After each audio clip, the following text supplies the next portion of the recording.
চোখের জলে শিশু আসিয়াকে শেষ বিদায়। নোমানী ময়দানে জানা যায় মানুষের ঢল। বুকের ধনকে হারিয়ে বাকরুদ্ধ মা। জড়িতদের সর্বোচ্চ শাস্তি দাবি। অভিযুক্তের বাড়িতে আগুন। সারা দেশ প্রতিবাদ মুখর হলেও থামছে না ধর্ষণ। ঢাকা বিশ্ববিদ্যালয়ের সাবেক উপাচার্য আরিফিন সিদ্দিকীর মৃত্যু। শুক্রবার সকাল 11:30টায় ধানমন্ডির বায়তুল আকসা মসজিদে প্রথম জানাজা। আজিমপুরে দাফনের সিদ্ধান্ত। জাতিসংঘ মহাসচিবকে নিয়ে কক্সবাজার যাচ্ছেন প্রধান উপদেষ্টা। 1 লাখ রোহিঙ্গার সঙ্গে করবেন ইফতার। নতুন করে মিয়ানমারে ফেরার স্বপ্ন বুনছেন বাস্তুচ্যুতরা। এবং মহাসড়ক দখল করে গাজীপুরে একের পর এক অস্থায়ী দোকান স্থাপন। চলছে চাঁদাবাজিও। যানবাহন ও পথচারী চলাচলে বিঘ্ন। কঠোর পদক্ষেপ না নিলে ঈদে চরম ভোগান্তির শঙ্কা।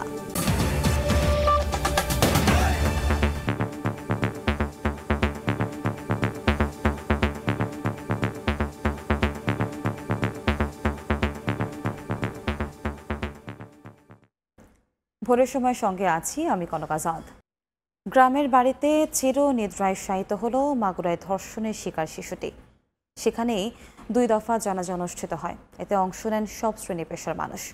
বৃহস্পতিবার সন্ধ্যার পর সেনাবাহিনীর হেলিকপ্টারে শিশুটির মরদেহ মাগুরার নোমানী ময়দানে নিলে ছুটে যান হাজারো মানুষ। বুকের ধনের এমন চলে যাওয়ায় কান্না থামছে না মায়ের।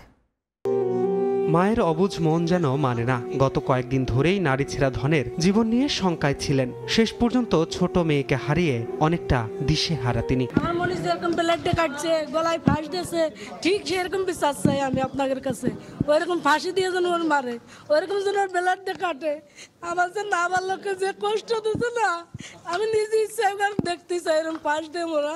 শিশুটির মৃত্যুর খবরে ঢাকা সম্মিলিত সামরিক হাসপাতালে ছুটে যান জাতীয় নাগরিক পার্টির 2 মুখ্য সংগঠক, বাংলাদেশ খেলাফতে মজলিসের আমির মাওলানা মামুনুল হক। তারা দ্রুত সময়ের মধ্যে অপরাধীদের সর্বোচ্চ শাস্তি নিশ্চিত করার দাবি জানান। 5-10 বছর আগে আমাদের বোন আসিয়ার মতো যারা ধর্ষণের শিকার হয়েছিল তাদের বিচারগুলো হতো, তাহলে আমাদের বোন আসিয়াকে আমাদের এভাবে হারাতে হতো না। এর জন্য যারা দায়ী তাদের সর্বোচ্চ দৃষ্টান্তমূলক যে শাস্তি, মৃত্যুদণ্ড, সেটাকে যে কোনোভাবে, যে 90 দিনের একটা সময় দেওয়া হয়েছে বেঁধে, এটার মধ্যে শেষ করা।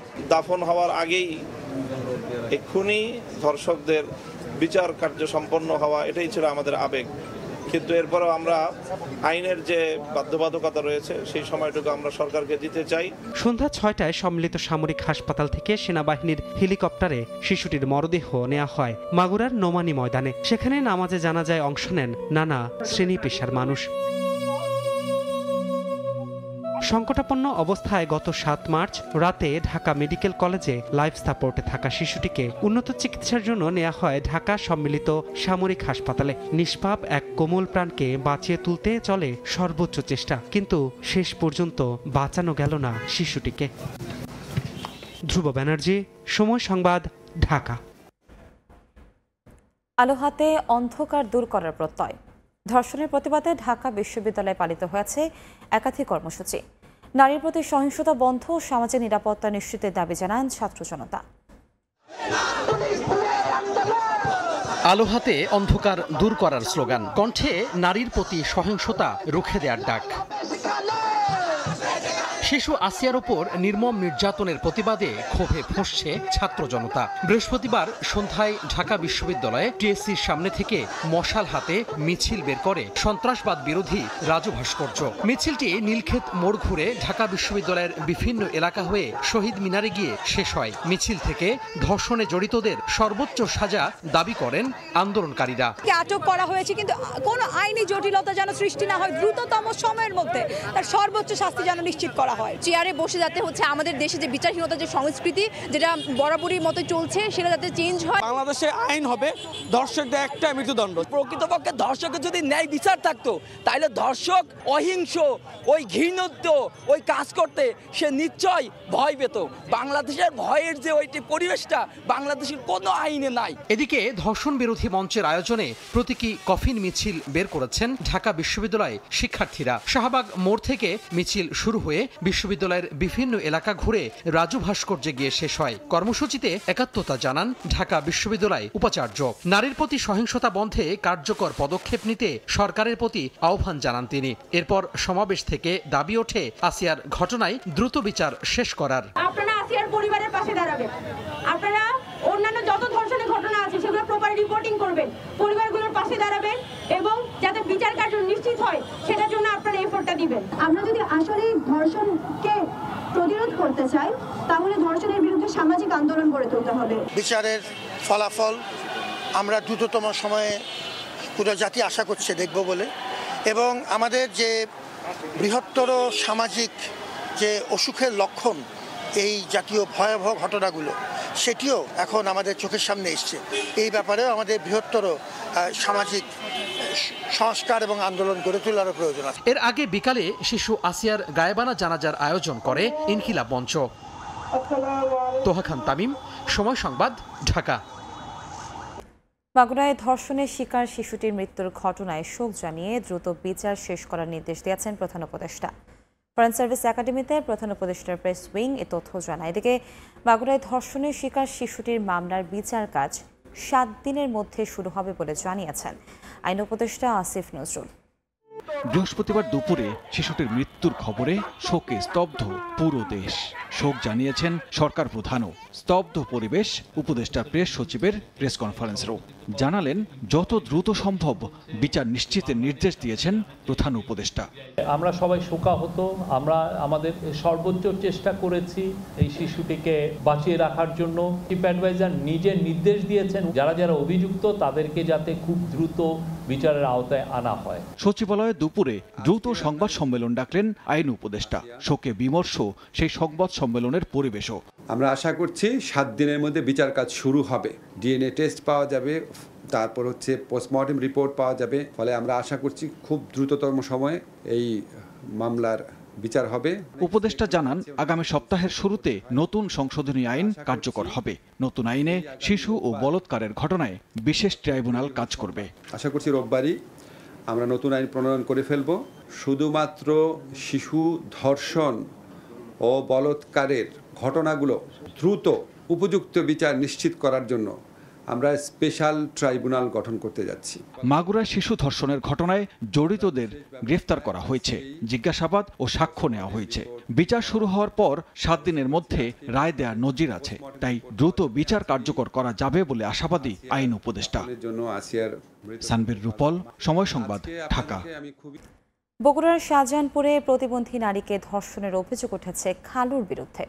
এ ঘটনার পর পলাতক অভিযুক্ত হাসান আলী, তাকে ধরতে অভিযান চলছে বলে জানিয়েছে পুলিশ। সোমবার রাতে বাড়ির সবাই যখন ঘুমিয়ে পড়ে তখন স্ত্রীর বড় বোনের শারীরিক প্রতিবন্ধী মেয়েকে ডেকে নিয়ে ধর্ষণ করেন হাসান আলী নামের এক যুবক। ধর্ষণের শিকার প্রতিবন্ধী ওই নারী অসুস্থ হয়ে পড়লে বুধবার সকালে বাড়ি থেকে পালিয়ে যায় হাসান আলী। ওই দিনই রক্তক্ষরণ শুরু হলে পরিবার বিষয়টি বুঝতে পারে। বৃহস্পতিবার দুপুরে পুলিশ ভুক্তভোগীকে হেফাজতে নিয়ে ডাক্তারি পরীক্ষার জন্য শহীদ জিয়াউর রহমান মেডিকেল কলেজ হাসপাতালে পাঠায়। খালু হয়ে একটা ছোট বাচ্চাকে, প্রতিবন্ধী বাচ্চাকে রোজার মাসে সে ধর্ষণ করছে। আমরা তার একটা সুষ্ঠু বিচার চাই। আজকে আমার শালির হচ্ছে, কালকে আর একজনের হবি, পরের দিনে আর একজনের হবি। এই ডেট থেকে আমরা বিরতি চাই, মানে ওর বিচারটার নির্ঘাত মৃত্যু না হলে ফাঁসি চাই। পুলিশ বলছে ধর্ষণের ঘটনায় ভুক্তভোগী নারীর মা হাসান আলীকে আসামি করে মামলা করেছেন। গত 10 তারিখে তার খালুর দ্বারা রাত 11:30টার সময় সে শারীরিকভাবে এটা ক্ষতিগ্রস্ত হয়েছে, সেটা তার মা আমাকে বলল। তার মায়ের অভিযোগের প্রেক্ষিতে মামলা হয়েছে। অভিযুক্ত হাসান আলী বগুড়া সদরের পূর্ব পাটিতাপাড়া গ্রামের আব্দুল হাকিমের ছেলে। আব্দুল আউয়াল, সময় সংবাদ, বগুড়া। ময়মনসিংহের গৌরীপুরে 4 বছরের শিশুকে ধর্ষণের অভিযোগে বৃদ্ধাকে কারাগারে পাঠিয়েছেন আদালত। বুধবার রাতে নেত্রকোনা সদর এলাকা থেকে সিদ্দিক মিয়া নামের ওই যুবককে গ্রেফতার করে পুলিশ। ভুক্তভোগী শিশুর পরিবারের অভিযোগ, গত 6 মার্চ শিশুটিকে ডেকে নিয়ে ধর্ষণের চেষ্টা করে সিদ্দিক মিয়া। পরবর্তীতে গত রোববার শিশুটিকে ভর্তি করা হয় ময়মনসিংহ মেডিকেলে। একই দিন করা হয় মামলা।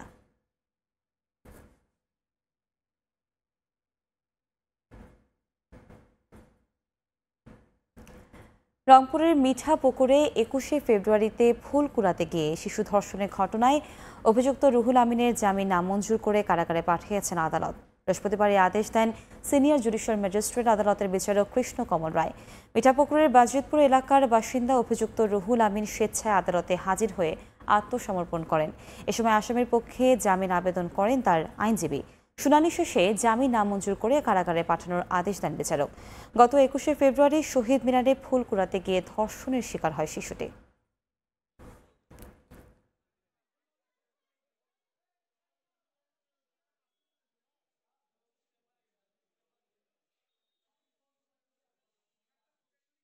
যে উকিল এই রংপুর বার অ্যাসোসিয়েশনের এখানে আজকে ওকালতনামা দাখিল করেছে, তাদেরকে এই আইনজীবী সমিতি হইতে তাদেরকে বহিষ্কার করা হবে এবং তাদের বিরুদ্ধে ব্যবস্থা নেওয়া হবে। লাইফ সাপোর্ট থেকে ফেরা হলো না ঢাকা বিশ্ববিদ্যালয়ের সাবেক উপাচার্য অধ্যাপক ম আরিফিন সিদ্দিকের।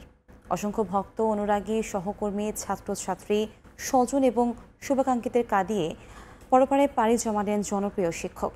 পরিবারের পক্ষ থেকে জানানো হয়েছে, শুক্রবার সকাল 11:30টায় ধানমন্ডির বায়তুল আকসা মসজিদে প্রথম জানাজা, বাদ জুমা ধানমন্ডির ঈদগাহ জামে মসজিদে হবে দ্বিতীয় জানাজা। পরে আজিমপুর কবরস্থানে দাফন করা হবে তাকে। না ফেরার দেশে চলে গেলেন ঢাকা বিশ্ববিদ্যালয়ের সাবেক উপাচার্য ম আরিফিন সিদ্দিক। বৃহস্পতিবার রাত 10:45 ইব্রাহিম কার্ডিয়াক হাসপাতালে চিকিৎসাধীন অবস্থায় শেষ নিঃশ্বাস ত্যাগ করেন তিনি।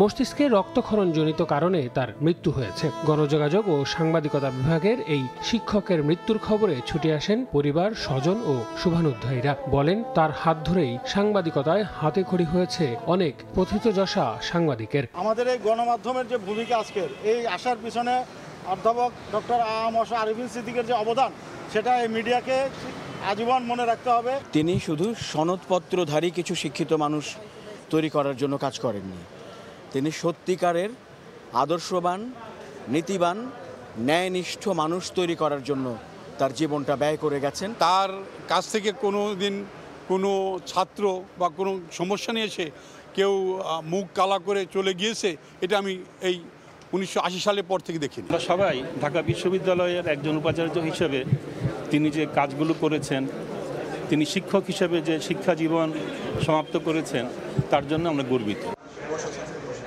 পরিবারের পক্ষ থেকে জানানো হয়, হঠাৎ অসুস্থ হয়ে পড়লে গেল 6 মার্চ হাসপাতালে ভর্তি করা হয় তাকে। সেখানে বৃহস্পতিবার অবস্থার অবনতি হলে স্থানান্তর করা হয় আইসিইউতে। ইফতারি কিনতে গিয়ে উনি হঠাৎ করে স্ট্রোক করে পড়ে গেছেন, তারপরে ব্রেন হ্যামারেজ হয়ে গেছে। ওই ব্রেন হ্যামারেজ হয়ে যাওয়ার পরেই ওইভাবেই গত 7 দিন কোমাতে ছিলেন। শুক্রবার সকাল 11:30টায় ধানমন্ডির বায়তুল আকসা মসজিদে অনুষ্ঠিত হবে অধ্যাপক আরিফিন সিদ্দিকের প্রথম জানাজা। বাদ জুমা ধানমন্ডির ঈদগাহ ময়দানে অনুষ্ঠিত হবে দ্বিতীয় জানাজা। এরপর আজিমপুর কবরস্থানে মায়ের কবরের পাশে দাফন করা হবে ঢাকা বিশ্ববিদ্যালয়ের সাবেক এই উপাচার্যকে। শিক্ষকতার পাশাপাশি ঢাকা বিশ্ববিদ্যালয়ের শিক্ষক সমিতির সভাপতি এবং সাধারণ সম্পাদকের দায়িত্ব পালন করেছেন আরিফিন সিদ্দিক। ছিলেন বাংলাদেশ সংবাদ সংস্থার পরিচালনা পর্ষদের চেয়ারম্যান এবং জাতীয় জাদুঘরের ট্রাস্টি। আল আমিন তুষার, সময় সংবাদ, ঢাকা। 4 দিনের সফরে ঢাকায় পৌঁছেছেন জাতিসংঘের মহাসচিব আন্তোনিও গুতেরেস। মহাসচিবকে বহনকারী ফ্লাইটটি বৃহস্পতিবার বিকেল 5টার পর হযরত শাহজালাল আন্তর্জাতিক বিমানবন্দরে অবতরণ করে। তাকে ফুল দিয়ে বরণ করেন পররাষ্ট্র উপদেষ্টা তৌহিদুল ইসলাম। জাতিসংঘ মহাসচিবের এই সফরে রোহিঙ্গা সংকট সমাধানে করণীয় নিয়ে আলোচনার কথা রয়েছে। শুক্রবার গুতেরেসকে নিয়ে কক্সবাজারের রোহিঙ্গা ক্যাম্প পরিদর্শনে যাবেন প্রধান উপদেষ্টা ডক্টর মোহাম্মদ ইউনূস। সেখানে রোহিঙ্গাদের সঙ্গে তারা মত বিনিময় করবেন। সন্ধ্যায় প্রায় 1 লাখ রোহিঙ্গাদের সঙ্গে ইফতারে অংশ নেবেন তারা। সফরে রোহিঙ্গা ইস্যু ছাড়াও বাংলাদেশের চলমান সংস্কার প্রক্রিয়া সম্পর্কে জানতে জাতীয় ঐকমত্য কমিশনের সঙ্গে বৈঠকের পাশাপাশি সংবাদ সম্মেলনে অংশ নেবেন গুতেরেস। আগামী 16ই মার্চ তিনি ঢাকা ত্যাগ করবেন।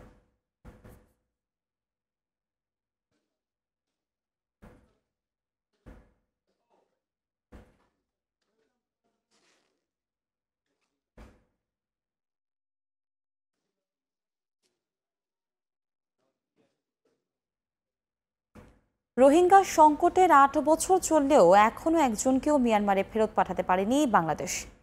এমন প্রেক্ষাপটে জাতিসংঘ মহাসচিব ও প্রধান উপদেষ্টার সফর ঘিরে নতুন করে স্বদেশে ফেরার স্বপ্ন বুনছেন রোহিঙ্গারা। বলছেন, নিজ ভিটায় নিরাপদে ফেরার দাবি জানাবেন তারা।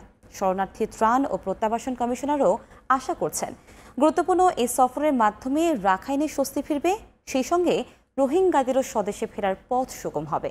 মোহাম্মদ ফরাজের ক্যামেরায় বিস্তারিত জানাচ্ছেন সুজাউদ্দিন রুবেল।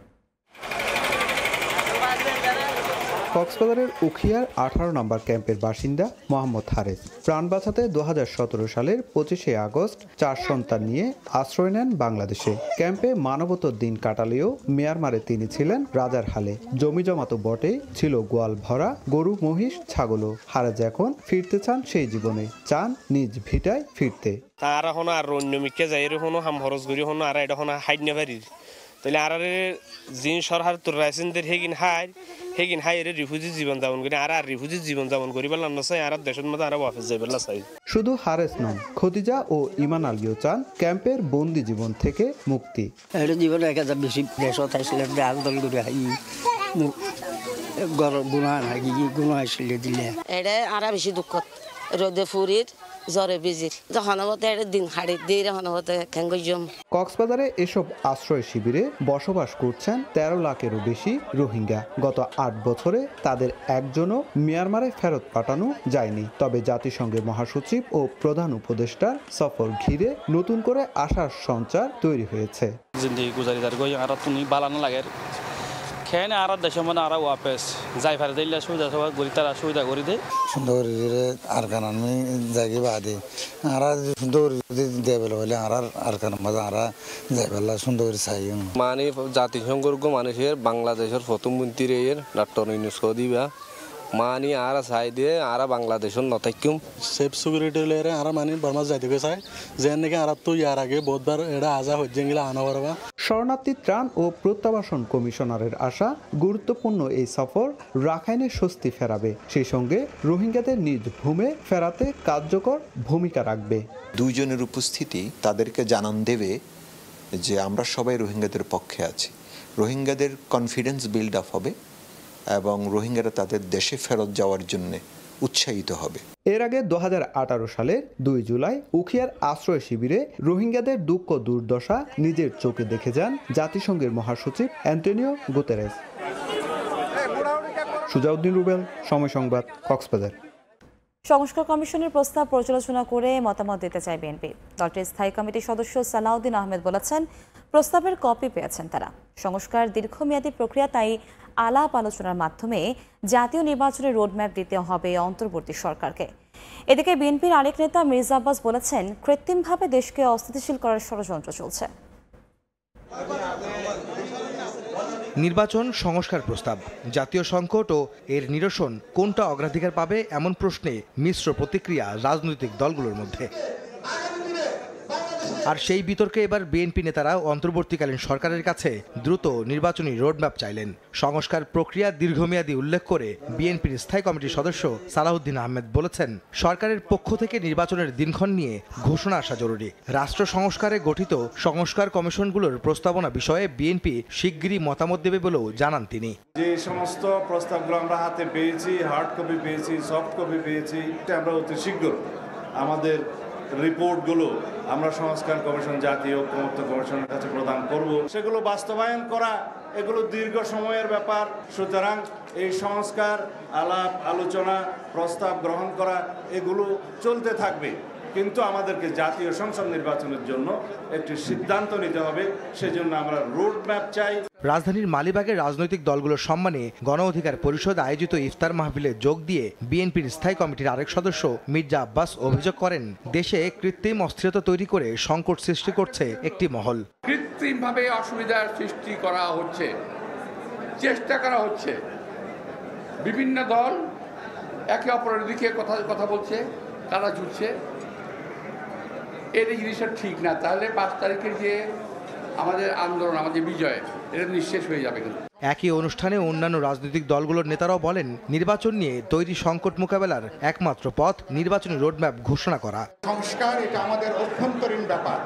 জাতিসংঘের মহাসচিব এ ব্যাপারে কি ভূমিকা পালন করবেন, নাকি তারা সংস্কার এবং নির্বাচনের ব্যাপারেও সরকার কি জাতিসংঘের সহযোগিতা চান? তারা কি জাতিসংঘকে যুক্ত করতে চান? যদি সেটা হয়ে থাকে, সরকার উচিত হবে স্পষ্ট করে কথা বলা। নির্বাচন নিয়ে নানান ধরনের সংকট এবং শঙ্কা তৈরি হয়েছে। আমরা আশা করি প্রধান উপদেষ্টা ডিসেম্বরের মধ্যে নির্বাচন দেওয়ার যে অঙ্গীকার করেছেন, নির্বাচনের মধ্যে দিয়ে আমরা বাংলাদেশের নতুন দিগন্তের পথে আমরা হাঁটতে সক্ষম হব। জুলাই বিপ্লবের আকাঙ্ক্ষাকে ধারণ করে দেশ গঠনে এগিয়ে যেতে সবাইকে ঐক্যবদ্ধ থাকারও আহ্বান জানান রাজনৈতিক দলগুলোর নেতারা। আহমেদ সালেহীন, সময় সংবাদ, ঢাকা। দ্রুত রোডম্যাপ দিয়ে ডিসেম্বরের মধ্যে নির্বাচন সম্পন্ন করবে অন্তর্বর্তী সরকার, এমন প্রত্যাশার কথা জানিয়েছে বিএনপি চেয়ারপারসনের উপদেষ্টা আমানুল আমান। বৃহস্পতিবার খুলনা মহানগর জেলা এবং বাগেরহাট, সাতক্ষীরা ও নড়াইল বিএনপির সাংগঠনিক সভায় প্রত্যাশা জানান তিনি। বাংলাদেশে আজকে যে অন্তর্বর্তীকালীন সরকার, তারা দ্রুত একটি রোডম্যাপ দেবেন, নির্বাচনী রোডম্যাপ, এবং সেই নির্বাচন মাননীয় প্রধান উপদেষ্টা যেটা বলেছেন ডিসেম্বরের মধ্যে নির্বাচন হবে। অবশ্যই বাংলাদেশে ডিসেম্বরের মধ্যে জাতীয় সংসদ নির্বাচন হতে হবে, এটাই আমাদের প্রত্যাশা, এটাই জাতির প্রত্যাশা। ক্ষমতায় গেলে সন্ত্রাস ও চাঁদাবাজ মুক্ত দেশ গড়বে জামায়াতে ইসলামী, কথা বলেছেন দলটির আমির ডক্টর শফিকুর রহমান।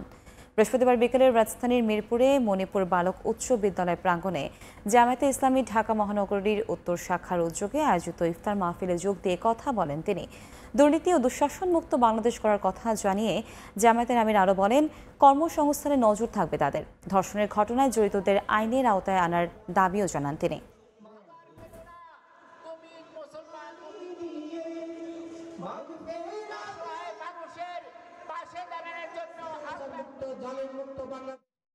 বিশ্বের বুকে মাথা উঁচু করে একজন বাংলাদেশী হিসেবে পরিচয় দিতে পারবে।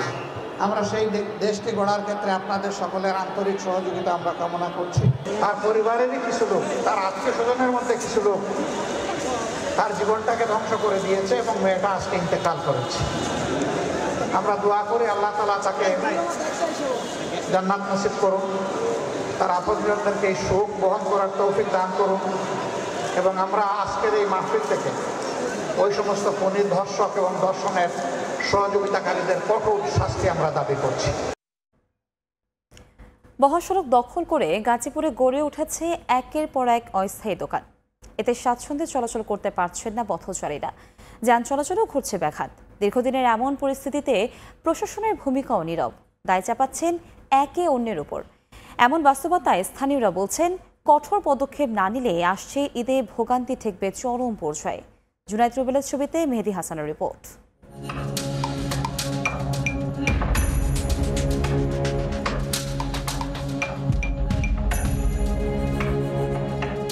মহাসড়ক দখল করে অস্থায়ী মার্কেট থেকে চাঁদা তুলছেন এক ব্যক্তি।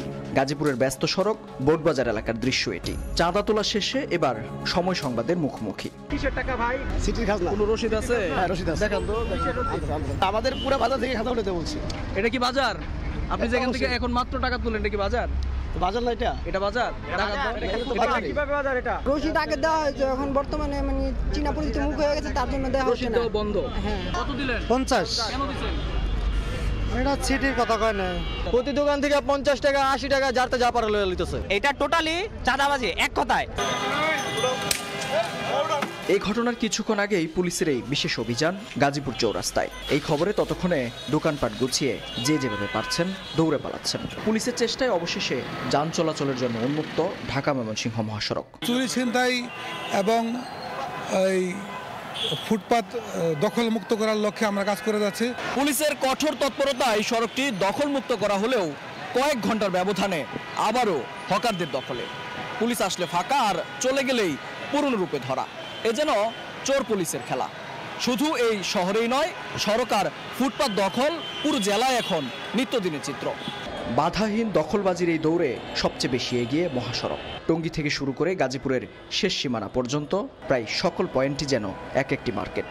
এতে যাতায়াত দুর্ভোগে অতিষ্ঠ নগরবাসী। চলাফেরা যায় না, দূরপাল্লার যাত্রীরা থাকে, বা গাড়ি টাড়ি চলতে পারে না, বাস চলতে পারে না। এদের মানে যন্ত্রণায় সবসময় এই অবস্থা। পুলিশ আসে, আমরা দৌড় দেই, আবার বসি, এরকমই আর কি। দিনের পর দিন সড়ক দখলের এই খবর অবশ্য কর্তৃপক্ষেরও জানা, তবে নির্বিকার। নামমাত্র অভিযানে দায় সারলেও নগর ভবনের এই কর্মকর্তার প্রশ্ন, দায় কি শুধু সিটি কর্পোরেশনের? মানুষ যদি চলাচলে অসুবিধা হয়, সেটা তো অবশ্যই শুধু এটা সিটি কর্পোরেশনের বিষয় না, এটা পুলিশ প্রশাসনের সবচেয়ে বড় বিষয়। পুলিশ প্রশাসনের মানবতার দিক বিবেচনায় অবশ্য কঠোর অবস্থানে নেই মেট্রোপলিটন পুলিশও। তবে মাঠের চিত্র যাই হোক, জেলা পুলিশের দাবি সড়ক রয়েছে পুলিশের নিয়ন্ত্রণে। প্রেশার দিলে এদেরকে ধরেন জেলখানায় পাঠাতে হবে বা মানে আইনি প্রসেসে যেতে হবে। তো সেটা করলে আবার এই গরিব মানুষগুলো তখন আবার আর একটা এই মানে আইনের বেড়াজালে পড়ে যাবে। 80% ক্ষেত্রে আমরা এটা ফুটপাতকে দখলমুক্ত করতে পেরেছি, বাকিটাও ইনশাল্লাহ আমরা খুব দ্রুতই করে ফেলব। কর্তৃপক্ষের এমন গড়িমিশিতে প্রায় প্রতিদিনই সড়ক দখল করে অবৈধভাবে গড়ে উঠছে দোকানপাট। এমন পরিস্থিতিতে ঈদ উপলক্ষে ভোগান্তি কমাতে কতটা তৎপর হয় প্রশাসন, সেটাই এখন দেখার বিষয়। মেহেদী হাসান, সময় সংবাদ, গাজীপুর। রাজবাড়ী সদর হাসপাতালে বন্ধ হয়ে গেছে বৈকালিক স্বাস্থ্যসেবা কার্যক্রম। এতে অল্প খরচে চিকিৎসা পাওয়া থেকে বঞ্চিত হচ্ছেন সাধারণ মানুষ। তবে হাসপাতাল কর্তৃপক্ষের দাবি, রোগী কমে যাওয়ায় বৈকালিক স্বাস্থ্যসেবা দিতে আগ্রহ হারিয়েছেন চিকিৎসকরা। আশিকুর রহমানের রিপোর্ট।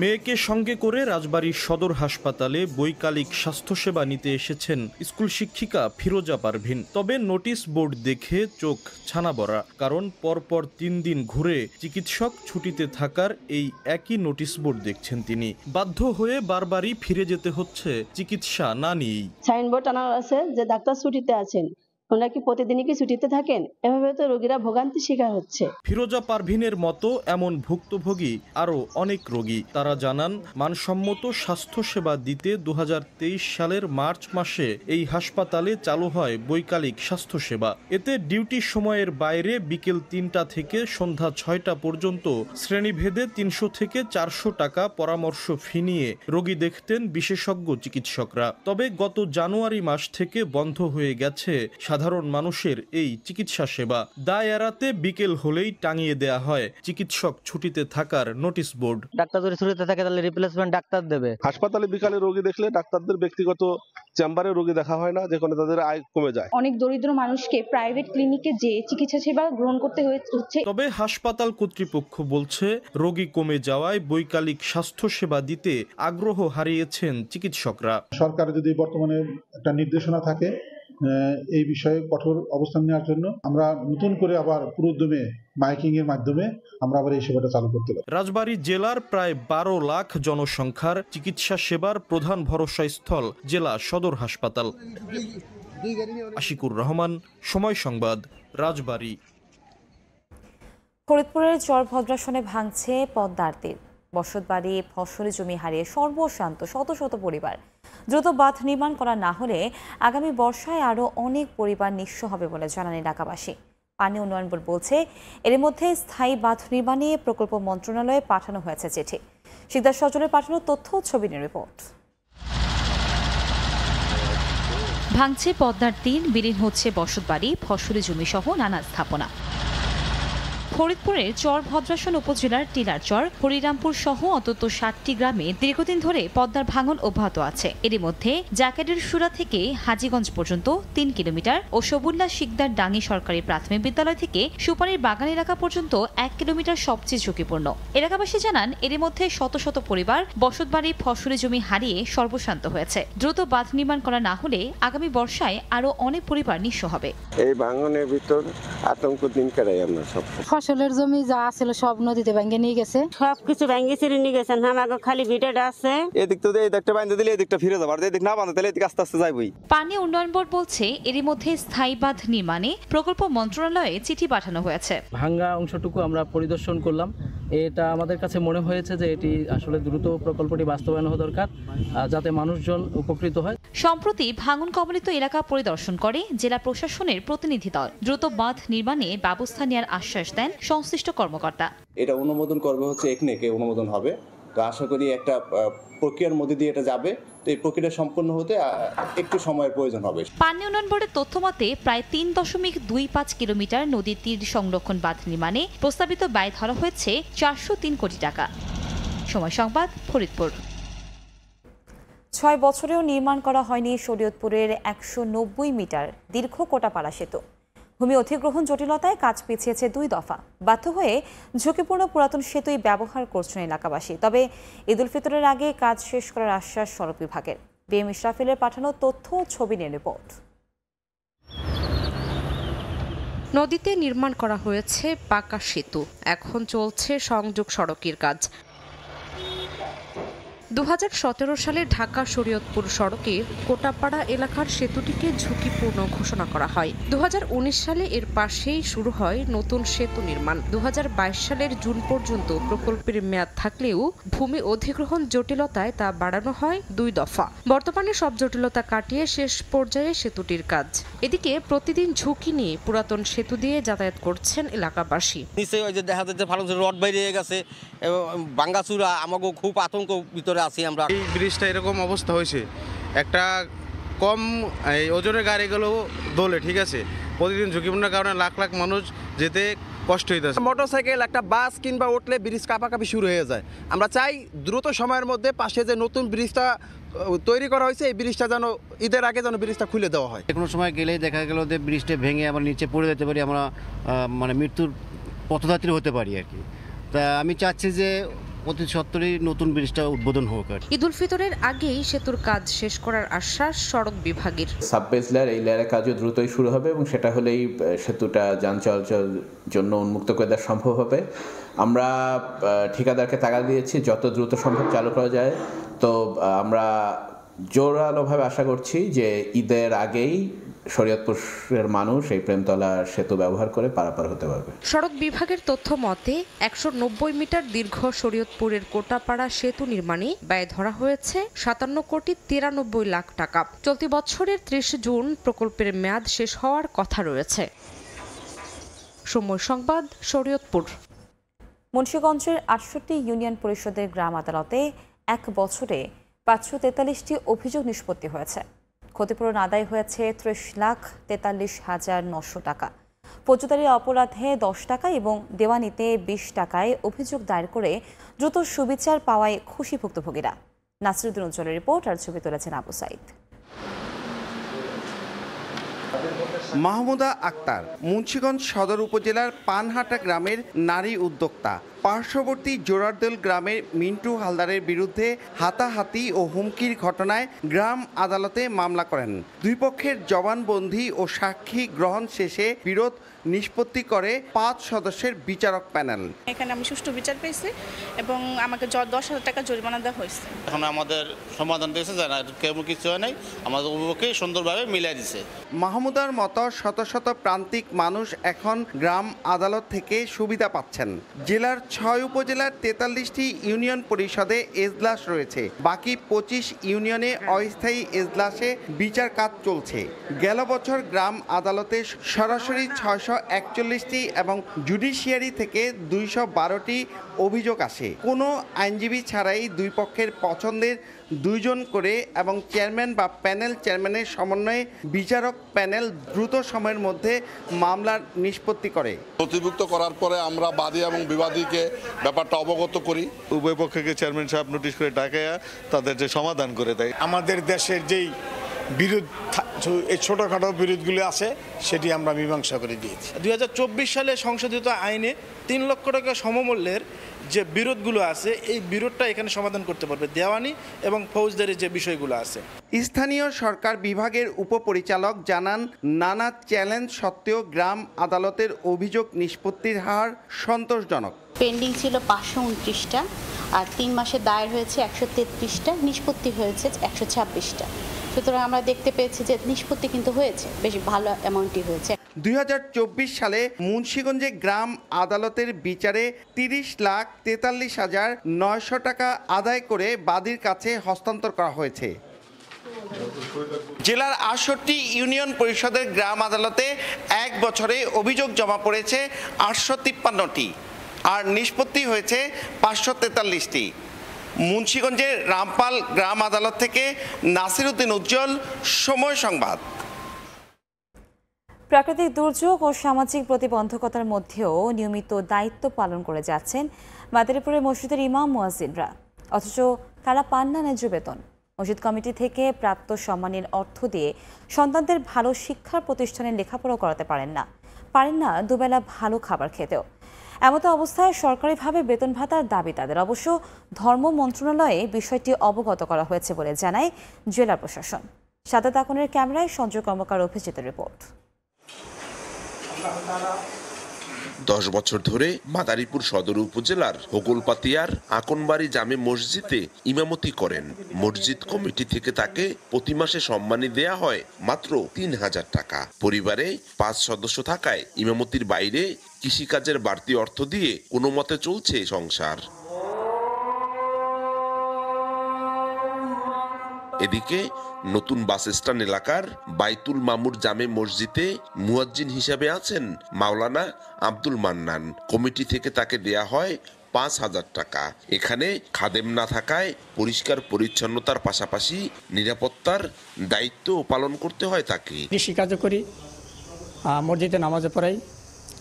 আমি এই কমিটি থেকে আমাকে 3000 টাকা বেতন দেওয়া হয়। 2 ছেলে মাদ্রাসায় পড়াশোনা করতেছে, কিন্তু আমাদের যে বেতন দিতেছে এতে আমাদের অনেক কষ্ট হইতেছে।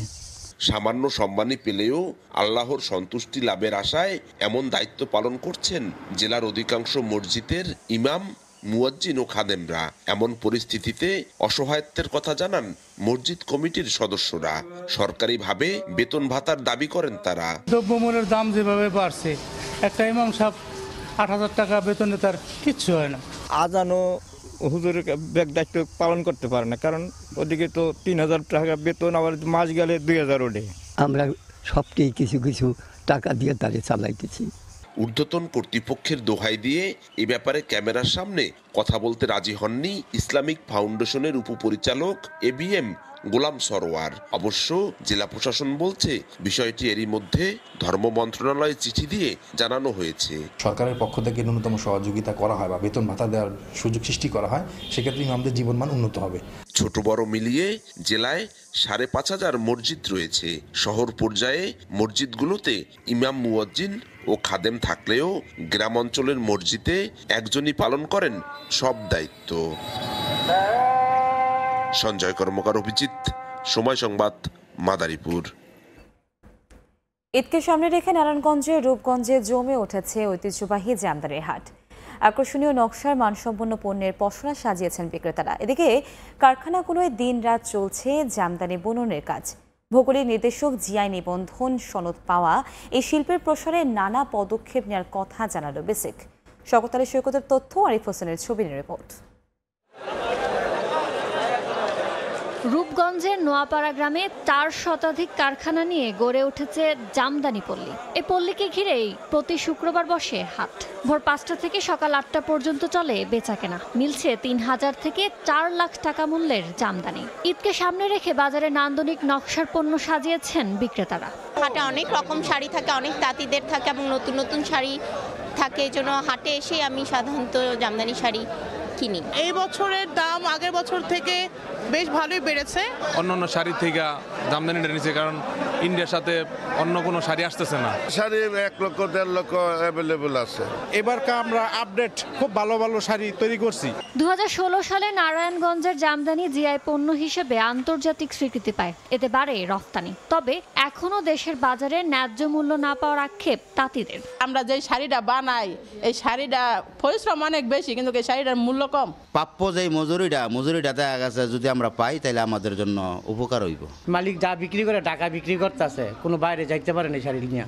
যদি বাইরে আর আকর্ষণ করে নিয়ে চালাইতো তো আর সুন্দর দাম পাইতাম আমরা। ঈদের মধ্যে যদি কাস্টমার আমাদের দিকে খেয়াল করে তো ইনশাল্লাহ আমাদের তাঁতিদের নিয়ে আমরা খুব সুন্দরভাবে ঈদ করতে পারবো। জামদানি শিল্পকে আরো সমৃদ্ধ আন্তর্জাতিকভাবে প্রসারের জন্য মেলার আয়োজন সহ নানা উদ্যোগ নেওয়ার কথা জানালেন বিসিক শিল্পনগরীর কর্মকর্তা। জামদানির প্রচারের বিষয়ে কাজ চলমান রয়েছে। স্পেসিফিক্যালি এটাকে আমরা আরো বেশি ওয়ার্ল্ড ওয়াইড ছড়িয়ে দেওয়ার জন্য আমরা এটাকে জামদানি প্রোডাক্টটাকে ডাইভার্সিফিকেশন করা নিয়ে কাজ করছি। এবারের ঈদে অন্তত 25 কোটি টাকার জামদানি পণ্য বিক্রির আশা করছেন ব্যবসায়ীরা। সময় সংবাদ, নারায়ণগঞ্জ। ঈদ সামনে রেখে টাঙ্গাইলের তাঁতপল্লীতে নেই কোনো অবসর। কাকডাকা ভোর থেকে গভীর রাত অবধি চলছে তাঁতিদের কাপড় বুনন। কর্মব্যস্ততা বাড়লেও মজুরি না বাড়ায় হতাশ তারা। এদিকে প্রযুক্তির যুগে শিল্পকে টিকিয়ে রাখাই চ্যালেঞ্জ দাবি করে মালিকরা বললেন এবারের ঈদে তারা আশার আলো দেখছেন। টাঙ্গাইল থেকে কাদির তালুকদারের তথ্য, রাশিদ খানের ছবিতে বিস্তারিত প্রতিবেদন।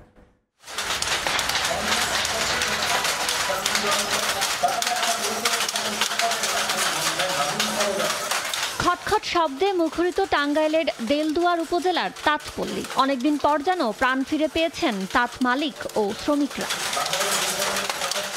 বছরের বেশিরভাগ সময় শুনশান নীরবতা থাকলেও এখন বাহারি নকশার শাড়ি তৈরিতে ব্যস্ত সময় পার করছেন তাঁতিরা। পুরুষের পাশাপাশি আছেন নারীরাও। এদিকে কাজের চাপ বাড়লেও মজুরি বাড়েনি। আমাদের যে খরচটা বাইরে গেছে সেই তুলনায় আমাদের উপার্জন হয় না।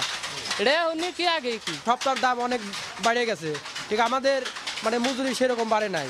কাজ হিসাবে কাজের মূল্য পাওয়া যায় না। রোজা মাসটা বাড়ালে কাজ করতে পারি, তাঁত মালিকরা ভালো নেই দাবি করে ঈদকে সামনে রেখে বিক্রি বাড়ার আশা দেখছেন। জানালেন আগের জল্লুস আর নেই। আধুনিকতার থাবায় ব্যবসা টিকিয়ে রাখাই বড় চ্যালেঞ্জ। হোলসেলে তো এখনো 15 দিন আমরা বিক্রি করতে পারবো, তারপরে তো রিটেলাররা বিক্রি করবে। আমরা আশা করছি যতটুকু আশা করা যায়। ব্যস্ততা তো আসলে একটু কমে গেছে, আরও তো অনেক দিন ব্যস্ত থাকতো আগে। দেশের পরিস্থিতি এবং সার্বিক দিক বিবেচনায় বিক্রিটা একটু কম আর কি। বুঝতে পারছি না যে আমাদের ভবিষ্যৎ কি। গতবারের তুলনায় মনে হয় খারাপই যাচ্ছে। মানুষ কিনবে কি কিনবে না, মানুষ টাকা বের করবে কি বের করবে না, এটা একটা চিন্তার ব্যাপার। মালিকরা জানাচ্ছেন বছর খানেক আগে লাখ খানেক তাঁত সচল থাকলেও বর্তমানে মাত্র 10 থেকে 15 হাজার চলমান। সময় সংবাদ, টাঙ্গাইল। বিভিন্ন প্রাকৃতিক দুর্যোগের কারণে টাঙ্গাইলে লেবুর উৎপাদন কমে গেছে। রমজানের চাহিদা বাড়লেও সরবরাহ কমায় দাম ঊর্ধ্বমুখী। তবে অপরিপক্ক লেবু বাজারজাত বন্ধে প্রয়োজনীয় ব্যবস্থা নেওয়ার কথা জানায় কৃষি বিভাগ। কাদির তালুকদারের পাঠানো তথ্য, রাশেদ খানের ছবি নিয়ে আরও একটি রিপোর্ট। ফসলি জমির সঙ্গে লেবুর বাগান, থোকায় থোকায় ঝুলে আছে স্বাস্থ্যকর ভিটামিন সি সমৃদ্ধ এই ফল। টাঙ্গাইলের দেলদুয়ার, মির্জাপুর, সখীপুর, ঘাটাইল ও মধুপুর উপজেলার বিস্তীর্ণ এলাকায় এখন জনপ্রিয় হয়ে উঠেছে লেবু উৎপাদন। রমজান উপলক্ষে বর্তমানে বাজারে এই ফলটির চাহিদা সবচেয়ে বেশি। বাগান মালিকরা বলছেন বিভিন্ন প্রাকৃতিক দুর্যোগের কারণে উৎপাদন আগের চেয়ে কমে গেছে। চাহিদার তুলনায় পর্যাপ্ত সরবরাহ না থাকায় দাম অনেক বেড়ে গেছে বলে জানান ক্রেতারা। চাষিরা যা উৎপাদন করছে সেটা অনুযায়ী আমাদের চাহিদা পূরণ হচ্ছে না, যার কারণে লেবুর দাম অটোমেটিক বেড়ে গেছে। গাছ থেকে সর্বনিম্ন 50 থেকে 60টা লেবু ছিঁড়ে গেছে। এখন দেখা গেছে একটা গাছ থেকে সর্বোচ্চ 5 থেকে 7টা লেবু ছিঁড়া যায়। চাহিদা মিটাইতে পারতেছি না, মোকামেও অনেক লেবুর চাহিদা থাকে, দিতে পারতেছি না, এই জন্য লেবুর দামটা অত্যাধিক বেশি। ক্রয় ক্ষমতার মধ্যে কেমনে থাকে? রোজার আগে কিনছি 20 টাকা কেজি, আর এই জায়গায় কেন লাগাইলে 140 টাকা কেজি। তবে অপরিপক্ক লেবু বাজারজাত বন্ধে প্রয়োজনীয় ব্যবস্থা নেওয়ার কথা জানায় কৃষি বিভাগ। কৃষি বিভাগ কৃষকদেরকে পরামর্শ দিয়ে যাচ্ছে যে লেবু যাতে পুরোপুরি পরিপক্ক হয়ে পরে বাজারে যাতে নিয়ে যায়, যাতে ক্রেতারা প্রতারিত না হয়। আমরা আশা করি যে কৃষকরা এই লাভবানের কারণে কিন্তু তারা পরবর্তীতে লেবু চাষে আরও আগ্রহী উঠবে। কৃষি বিভাগের তথ্য মতে টাঙ্গাইলে 2035 হেক্টর জমিতে লেবুর বাগান রয়েছে। চলতি মৌসুমে উৎপাদন লক্ষ্যমাত্রা নির্ধারণ করা হয়েছে 23,500 মেট্রিক টন। সময় সংবাদ, টাঙ্গাইল। মুন্সিগঞ্জের ধলাগাঁও হাটে পাওয়া যাচ্ছে নানা রকমের তাজা সবজি, দামও সহনীয়। তবে লেবুর চড়া দরে ক্ষুব্ধ ক্রেতা। এ বিষয়ে বিস্তারিত জানাতে এই মুহূর্তে সেখানে আছেন সহকর্মী নাসরুদ্দিন উজ্জ্বল। আমরা সরাসরি যাচ্ছি তার কাছে। উজ্জ্বল, এবারে রোজায় সস্তায় বিক্রি হচ্ছে সবজি। এখানকার যে টমেটো, যে বিখ্যাত টমেটো মুন্সিগঞ্জ বিক্রমপুরে, সেটি কিন্তু মাত্র 4 টাকা থেকে 8 টাকা কেজি দরে বিক্রি হচ্ছে। এবং কৃষক বলছে যে যেগুলো একটু ছোট আকারের সেগুলো কিন্তু 2 টাকাও বিক্রি হচ্ছে। অনেকে বিক্রি করতে না পেরে কিন্তু বাজারে ফেলে যাচ্ছেন টমেটো। কিন্তু যেই পরিমাণ টমেটো উৎপাদন হয়েছে তারা বলছেন যে যদি এখানে এই টমেটো রাখবার যে তাপমাত্রা সম্পন্ন হিমাগার থাকতো তাহলে এই টমেটোগুলো কিন্তু সুরক্ষা করা যেত। এতে যেমন কৃষক লাভবান হতো এবং পরবর্তীতে ভোক্তারাও কিন্তু এই টমেটো খেতে পারতো। কিন্তু এখানে যে হিমাগারগুলো রয়েছে সেই হিমাগারগুলো কিন্তু এই আলু ভিত্তিক যে তাপমাত্রা সেভাবে তৈরি করা হয়েছে, সেখানে কিন্তু সরকারিভাবে এখানে হিমাগারের দাবি উঠেছে। একই সঙ্গে কিন্তু এই টমেটোর পাশাপাশি এখানে প্রচুর লাউ উঠেছে। সেই লাউ কিন্তু তারা বিক্রি করছেন সস্তায়। তারা বলছেন যে লাউয়ের যে উৎপাদন সেটি এবার অনেক বেশি হয়েছে, সেখানে কিন্তু এখন 10 টাকা থেকে 25 টাকায় লাউ বিক্রি করতে পারছেন তারা। আর এখানকার যে কালা বেগুন, এই রামপালের বিখ্যাত কালা বেগুন, সেগুলো কিন্তু বিক্রি হচ্ছে 15 টাকা থেকে 70 টাকায় বিভিন্ন আকারের, সেই কারণেই তো এখানে এই রোজায় যে বেগুনের কারণে এই কালা বেগুনের বেশি চাহিদা, সে কারণে কিন্তু তারা খুব বেশি বিক্রি করতে পারছেন বলছেন। এবং এখানকার করলা বিক্রি হচ্ছে 40 থেকে 50 টাকায়, ধনে পাতা 220 থেকে 30 টাকা কেজি দরে, পুদিনা পাতা বিক্রি হচ্ছে 80 থেকে 100 টাকা কেজিতে, আর এখানকার লাউয়ের ডগা 20 থেকে 25 টাকা হালি, আর পাট শাক বিক্রি হচ্ছে 10 থেকে 15 টাকা আটিতে, ডাটা বিক্রি হচ্ছে 10 থেকে 12 টাকা আটি, বাঁধাকপি 8 থেকে 10 টাকা, আর ক্ষীরা বিক্রি হচ্ছে 28 থেকে 30 টাকা, শসা 20 থেকে 25 টাকা কেজিতে। আর এখানকার যে লেবু, সেই লেবুটি দাম কিন্তু বাড়তি, তারা বলছেন প্রতি পিস লেবু 16 থেকে 20 টাকা। যে লেবুর দামটি কিন্তু ভোক্তারা বিরক্ত, তারা বলছেন সব সবজির দাম কম থাকলে লেবুতে কিন্তু তাদের অতিরিক্ত দামের কারণে তারা কষ্ট পাচ্ছেন। এবং কাঁচামরিচ কিন্তু এবার কাঁচামরিচের ঝাঁজ নেই রোজায়, মাত্র 30 থেকে 40 টাকা কেজির দরে বিক্রি হচ্ছে। এবং আগামীকালকে কিন্তু এই শীত মৌসুম, রবি মৌসুম শেষ হতে যাচ্ছে, এবং 4908 হেক্টর জমিতে কিন্তু এবার শীতকালীন সবজি আবাদ হয়েছে, এবং 16 মার্চ থেকে কিন্তু গ্রীষ্মকালীন সবজি শুরু হতে যাচ্ছে। তো এই যে বিদায়ী ফাল্গুন এর মধ্যেও যে এই সবজির যে হাট, এখানকার সবচেয়ে ঐতিহ্যবাহী হাট, সেখানে কিন্তু বৈচিত্র্যপূর্ণ সবজি পাওয়া যাচ্ছে, এবং তারা বলছেন যে এই সবজি কিন্তু গ্রীষ্মকালীতে নতুন নতুন সবজি বাজার আসবে। তো এই ছিল আমার কাছে মুন্সিগঞ্জ থেকে সবজি হাটের সব শেষ। সবজি বাজারের খবরাখবর জানতে আমরা সরাসরি যুক্ত ছিলাম মুন্সিগঞ্জ থেকে। ভোরের সময় এই ছিল আমার কাছে। পরবর্তী সংবাদগুলো জানাতে সঙ্গে থাকবেন আমরুল ইসলাম আলিফ। আপনাকে ধন্যবাদ। পরবর্তী সংবাদগুলো নিয়ে ফিরছি কিছুক্ষণ পরই। গ্রেফতারের একদিন পর জামিন পেলেন দৈনিক সমকালের নাটোরের সিংড়া প্রতিনিধি আব্দুর রশিদ। 2018 সালের একটি সংঘর্ষের মামলার অজ্ঞাত আসামি দেখিয়ে বৃহস্পতিবার তাকে আদালতে তোলে পুলিশ। পরে শুনানি শেষে জামিন মঞ্জুর করেন বিচারক। এদিকে আব্দুর রশিদকে গ্রেফতারের ঘটনায় সিংড়া থানার ভারপ্রাপ্ত কর্মকর্তা ও উপজেলা নির্বাহী কর্মকর্তার অপসারণ চেয়ে বিক্ষোভ করেন গণমাধ্যম কর্মীরা। পরবর্তীতে অতিরিক্ত জেলা প্রশাসক আব্দুল হায়াতের প্রয়োজনীয় পদক্ষেপ নেওয়ার আশ্বাসে কর্মসূচি তুলে নেন সাংবাদিকরা। প্রায় 3 মাস আগে উপজেলার খাস জলমহলের তথ্য চেয়ে আবেদন করেছিলেন সাংবাদিক আব্দুর রশিদ। এ নিয়ে উপজেলা প্রশাসনিক কর্মকর্তা আসাদুজ্জামান আসাদের সঙ্গে মোবাইল ফোনে বাকবিতণ্ডা হয় তার। সুন্দরবনের বনজ সম্পদ চুরির অভিযোগে খুলনায় 10 জনকে আটক করেছে কোস্টগার্ড। উদ্ধার করা হয়েছে গেওয়া ও গড়ান কাঠ। বৃহস্পতিবার রাতে রূপসা নদী জেমিনি ঘাটে অভিযান চালায় কোস্টগার্ড। সে সময় সন্দেহজনক 3টি নৌকা তল্লাশি করে উদ্ধার করা হয় 560 পিস গেওয়া ও 75 পিস গড়ান কাঠ। কোস্টগার্ডের উপস্থিতি টের পেয়ে পালানোর চেষ্টা করে চোরাকারবারিরা। পরে ধাওয়া করে নৌকাসহ 10 জনকে আটক করে কোস্টগার্ডের টহল দল। শিক্ষা মন্ত্রণালয়ের দায়িত্বে থাকা প্রধান উপদেষ্টার বিশেষ সহকারীর পদ থেকে ডক্টর এম আমিনুল ইসলামের পদত্যাগের ঘটনাকে সন্দেহজনক উল্লেখ করেছেন রাজশাহী বিশ্ববিদ্যালয়ের শরীরচর্চা শিক্ষক বিভাগের ভারপ্রাপ্ত পরিচালক রোকসানা বেগম টুকটুকি। প্রতিবাদে একাই পদযাত্রা করেন তিনি। বৃহস্পতিবার রাজশাহী বিশ্ববিদ্যালয় ক্যাম্পাসে এই কর্মসূচি পালন করেন তিনি। এ সময় ফেস্টুন নিয়ে গুরুত্বপূর্ণ সড়ক প্রদক্ষিণ করেন। পরে শহীদ শামসুজ্জোহা চত্বরে অবস্থান নেন রোকসানা বেগম টুকটুকি।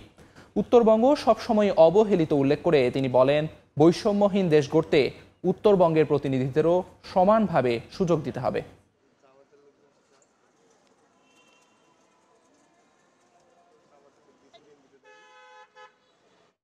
চট্টগ্রামে জুলাই শহীদ পরিবার ও যোদ্ধাদের সম্মাননা প্রদান ও ইফতার মাহফিল অনুষ্ঠিত হয়েছে। বৃহস্পতিবার জেলা শিল্পকলা একাডেমিতে ওয়ারিয়ার্স অফ জুলাই চট্টগ্রামের আয়োজনে ইফতার মাহফিল অনুষ্ঠিত হয়। চট্টগ্রামের নানা উপজেলা থেকে এতে অংশ নেন 500-র বেশি জুলাই যোদ্ধা ও শহীদ পরিবারের সদস্যরা। এ সময় জুলাই আন্দোলনে যারা বিশেষ অবদান রেখেছেন তাদের দেয়া হয় সম্মাননা।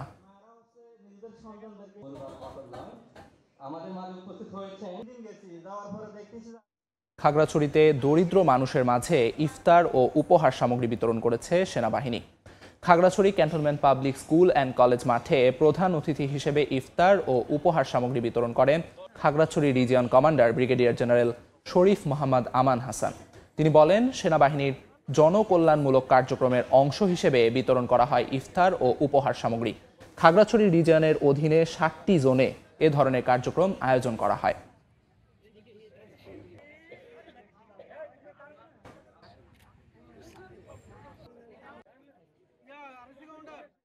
বিস্তৃত শাখা উপশাখার মাধ্যমে সারা দেশে ব্যাংকিং সেবা দিয়ে যাচ্ছে এনআরবিসি ব্যাংক। এর অংশ হিসেবে নোয়াখালীর মাইজদি বাজারে চালু হলো ব্যাংকটির আরেকটি উপশাখা। এ সময় প্রধান অতিথি হিসেবে উপস্থিত ছিলেন নোয়াখালী 2 ও 3 আসনের সাবেক সংসদ সদস্য বরকতুল্লাহ বুলু। তিনি বলেন, স্বচ্ছতার সঙ্গে জনগণের আমানত নিরাপদে রেখেছে এনআরবিসি ব্যাংক। সংস্কারের মাধ্যমে আর্থিক খাতকে আরও শক্তিশালী করার চেষ্টা চলছে। এ সময় এনআরবিসি ব্যাংকের উদ্যোক্তা ও সাবেক পরিচালক লকিয়তুল্লাহ বলেন, প্রায় 18,000 কোটি টাকা আমানত থাকা প্রতিষ্ঠানটি পরিণত হয়েছে গণমানুষের ব্যাংকে। ব্যাংকের উপব্যবস্থাপনা পরিচালক হারুনুর রশিদ বলেন, 1 লাখ মানুষের কর্মসংস্থান সৃষ্টিতে ভূমিকা রেখেছে এনআরবিসি ব্যাংক।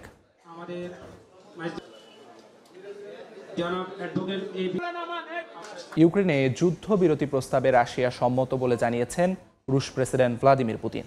তবে জুড়ে দিয়েছেন বেশ কিছু শর্ত। জানান, যুদ্ধবিরতি নিয়ে আরও আলোচনা প্রয়োজন। বৃহস্পতিবার মস্কোয় সংবাদ সম্মেলনে পুতিন আরও বলেন, অবশ্যই দীর্ঘস্থায়ী শান্তির পথ তৈরি করতে হবে ও সংকটের মূল কারণগুলো দূর করতে হবে। এসব বিষয় নিয়ে মার্কিন প্রেসিডেন্ট ডোনাল্ড ট্রাম্পের সঙ্গে ফোনালাপ করারও ইঙ্গিত দেন তিনি। রাশিয়া ইউক্রেনের মধ্যে 30 দিনের যুদ্ধবিরতির প্রস্তাব দেয় যুক্তরাষ্ট্র। এ নিয়ে স্থানীয় সময় বৃহস্পতিবার বেলারুশের প্রেসিডেন্ট আলেকজান্ডার লুকাশেঙ্কোর সঙ্গে আলোচনা করেন রুশ প্রেসিডেন্ট ভ্লাদিমির পুতিন। পরে সংবাদ সম্মেলনে আসেন ক্রেমলিন অধিপতি। বেশ কিছু শর্ত জুড়ে দিয়ে যুদ্ধবিরতির প্রস্তাবে সমর্থন জানান পুতিন। বলেন, এর মাধ্যমে স্থায়ী শান্তি প্রতিষ্ঠা করতে হবে এবং সংঘাতের মূল কারণগুলোর সমাধান করতে হবে। যদিও পুতিন সন্দেহ প্রকাশ করেন যুদ্ধবিরতির কার্যকারিতা নিয়ে। বলেন, যুদ্ধবিরতির প্রস্তাবটি ভালো উদ্যোগ, তবে শর্তগুলো কেমন হবে, যুদ্ধবিরতি হলে দুপক্ষই সেনা প্রত্যাহার করবে কিনা এসব প্রশ্ন তোলেন পুতিন। আরও বলেন, 30 দিনের যুদ্ধবিরতি শুধু ইউক্রেনের জন্যই সুবিধাজনক হবে। এই সুযোগে ইউক্রেন পুনরায় অস্ত্র সংগ্রহ করে সংগঠিত হতে পারে, যা রাশিয়ার জন্য কৌশলগত অসুবিধা তৈরি করতে পারে। যুদ্ধবিরতি লঙ্ঘিত হচ্ছে কিনা এটাই বা কে পর্যবেক্ষণ করবে, এ নিয়েও প্রশ্ন রাখেন রুশ প্রেসিডেন্ট। 2000 কিলোমিটার দীর্ঘ যুদ্ধক্ষেত্রে সংঘর্ষ থামানোর আদেশ কে দেবে তা একটি প্রধান বিষয়। এছাড়া কোনো পক্ষ যুদ্ধবিরতি ভঙ্গ করলে কাকে দোষারোপ করা হবে, কিভাবে তা যাচাই করা হবে এবং এমন একটি চুক্তি কার্যকর করতে কি শর্ত থাকতে হবে, এসব বিষয় নিয়ে গভীর আলোচনা প্রয়োজন। এসব বিষয় নিয়ে মার্কিন প্রেসিডেন্ট ট্রাম্পের সঙ্গে ফোনালাপের ইঙ্গিত দেন পুতিন। যুদ্ধ বন্ধের উদ্যোগ নেয় ট্রাম্পকে ধন্যবাদও জানান রুশ প্রেসিডেন্ট। কাকলি আখতার, সময় সংবাদ। ফিলিস্তিনপন্থী মাহমুদ খালিলকে গ্রেফতারের প্রতিবাদে নিউ ইয়র্কের ট্রাম্প টাওয়ারে বিক্ষোভ করেছেন আন্দোলনকারীরা। ভবনের লবিতে প্ল্যাকার্ড হাতে স্লোগান দেন প্রায় 150 বিক্ষোভকারী। পরিস্থিতি নিয়ন্ত্রণে বিক্ষোভকারীদের গ্রেফতার করে ভবন থেকে সরিয়ে নেয় পুলিশ। স্থানীয় সময় বৃহস্পতিবার দুপুরের দিকে শতাধিক বিক্ষোভকারী নিউ ইয়র্কের ট্রাম্প টাওয়ারে জড়ো হন। ফিলিস্তিনপন্থী মাহমুদ খালিলের মুক্তির দাবিতে স্লোগানে মুখরিত হয়ে ওঠে ভবনের লবি। প্ল্যাকার্ড হাতে তারা প্রতিবাদ জানান এবং ফিলিস্তিন সমর্থনে স্লোগান দেন। শহরের কেন্দ্রস্থলে বিক্ষোভের কারণে নিরাপত্তা জোরদার করা হয়। খবর পেয়ে পুলিশ দ্রুত ঘটনাস্থলে পৌঁছায় এবং পরিস্থিতি নিয়ন্ত্রণে আনার চেষ্টা চালায়। একে একে বিক্ষোভকারীদের গ্রেপ্তার করে ভবন থেকে সরিয়ে নেন তারা। এই ঘটনার প্রতিবাদে মানবাধিকার কর্মী, ডেমোক্র্যাট নেতারা এবং আন্তর্জাতিক সংস্থাগুলো উদ্বেগ প্রকাশ করেছে। প্রতিক্রিয়া দেখা যায় আন্তর্জাতিক মহলেও। বিক্ষোভকারীদের দাবি, রাজনৈতিক মতাদর্শের কারণে একজন শিক্ষার্থীকে বহিষ্কার করা মানবাধিকার পরিপন্থী। তারা এ ধরনের সিদ্ধান্তের বিরুদ্ধে গণপ্রতিরোধের ডাক দেন। আমরা চাই মাহমুদ খালিলের অন্যায় গ্রেফতারের বিরুদ্ধে সারা দেশে চলমান আন্দোলন আরও শক্তিশালী হোক। তার মুক্তির দাবির পাশাপাশি সবাইকে এখনই আওয়াজ তুলতে হবে। মাহমুদ খালিল কলম্বিয়া বিশ্ববিদ্যালয়ের শিক্ষার্থী ও স্থায়ী মার্কিন বাসিন্দা। বিশ্ববিদ্যালয়ে ফিলিস্তিনপন্থী আন্দোলনের নেতৃত্ব দেওয়ার অভিযোগে তিনি গ্রেপ্তার হন। এই ঘটনার প্রতিক্রিয়ায় যুক্তরাষ্ট্র জুড়ে আরও আন্দোলনের আশঙ্কা করছেন বিশ্লেষকরা।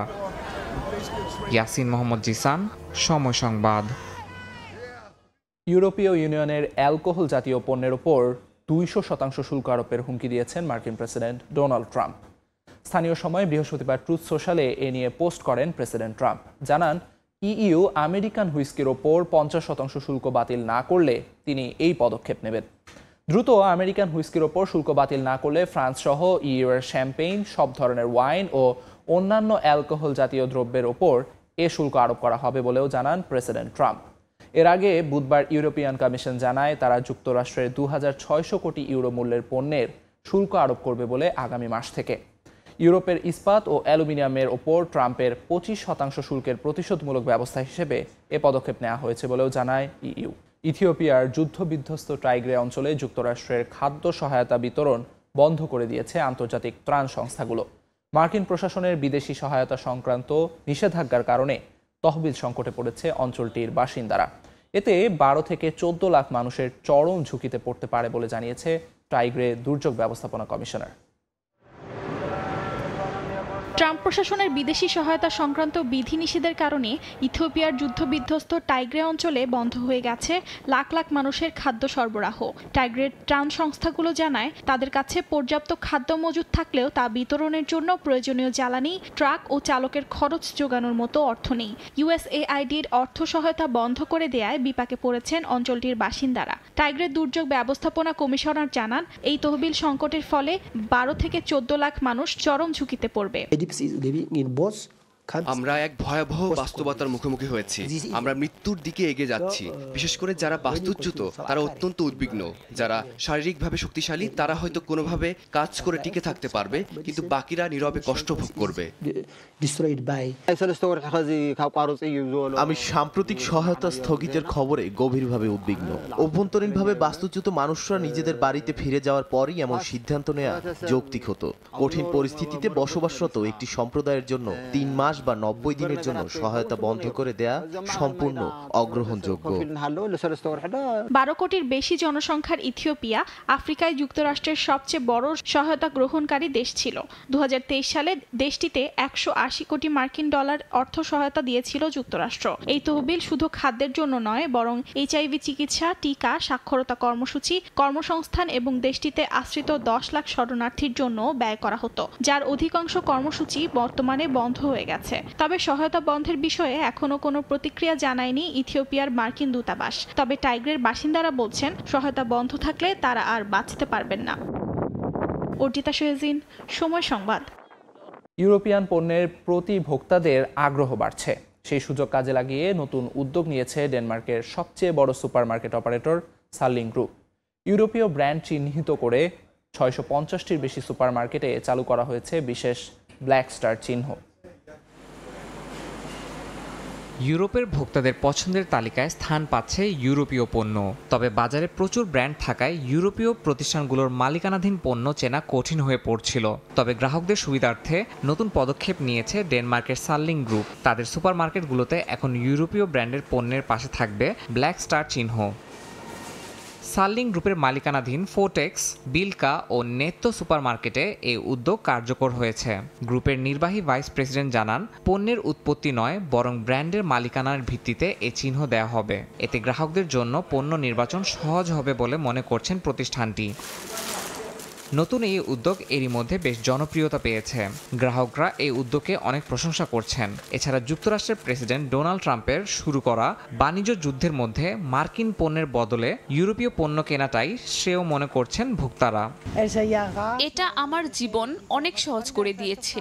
দারুণ একটি উদ্যোগ। যারা এটা করেছেন তাদের সবাইকে অসংখ্য ধন্যবাদ।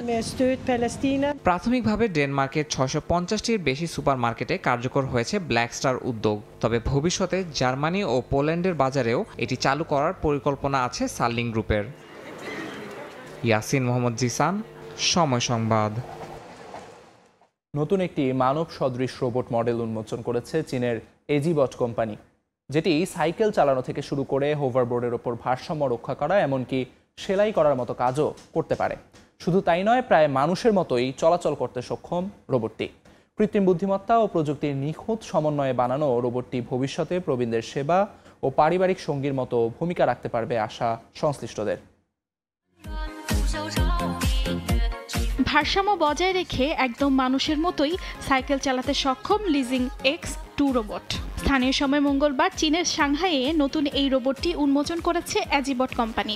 1.3 মিটার উচ্চতা ও 33.8 কেজি ওজনের রোবটটি শুধু সাইকেল চালানোই নয়, খেলাধুলা সহ আরও অনেক কার্যক্রমও অত্যন্ত দক্ষতার সঙ্গে করতে সক্ষম। অ্যাজিবটের সহ প্রতিষ্ঠাতা পেং জানান, রিইনফোর্সমেন্ট লার্নিং ও ইমিটেশন লার্নিং অ্যালগোরিদম ব্যবহার করায় রোবটটি অসাধারণ গতিশীলতা অর্জন করেছে। সেলাই করার মতো কঠিন কাজও করতে পারে লিজিং X2।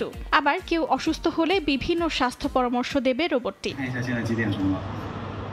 লিজিং X2 মূলত এই সিরিজের দ্বিতীয় মডেল, যা মানুষের শ্বাস প্রশ্বাসের ছন্দ নকল করতে পারে। অঙ্গভঙ্গির মাধ্যমে মানুষের সঙ্গে যোগাযোগ করা সহ মানুষের মতোই কৌতূহলী ভাবও প্রকাশ করতে সক্ষম এটি। রোবটটি অত্যাধুনিক প্রযুক্তি ও আঘাত প্রতিরোধী নমনীয় উপকরণ দিয়ে তৈরি।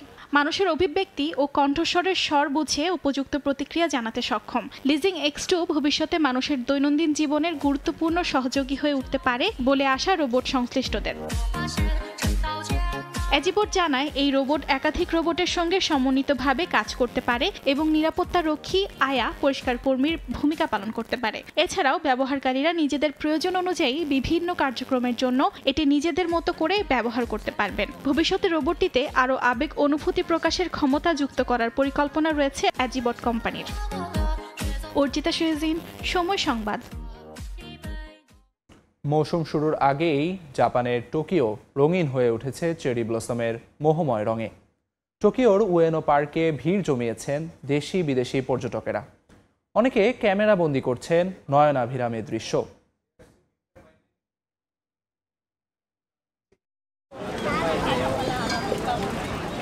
জাপানের চেরি ব্লসম বা সাকুরা মৌসুম শুরু হতে আরও এক সপ্তাহ বাকি, কিন্তু টোকিওর উষ্ণ আবহাওয়ার কারণে শহরটি আগেই ভরে উঠেছে চেরি ফুলের শুভ্র গোলাপি রঙে। সুযোগ হাতছাড়া না করে পার্কগুলোতে জড়ো হয়েছেন পর্যটকেরা। কেউ ছবি তুলছেন, কেউ প্রিয়জনের সঙ্গে উপভোগ করছেন নয়নাভিরাম এই দৃশ্য।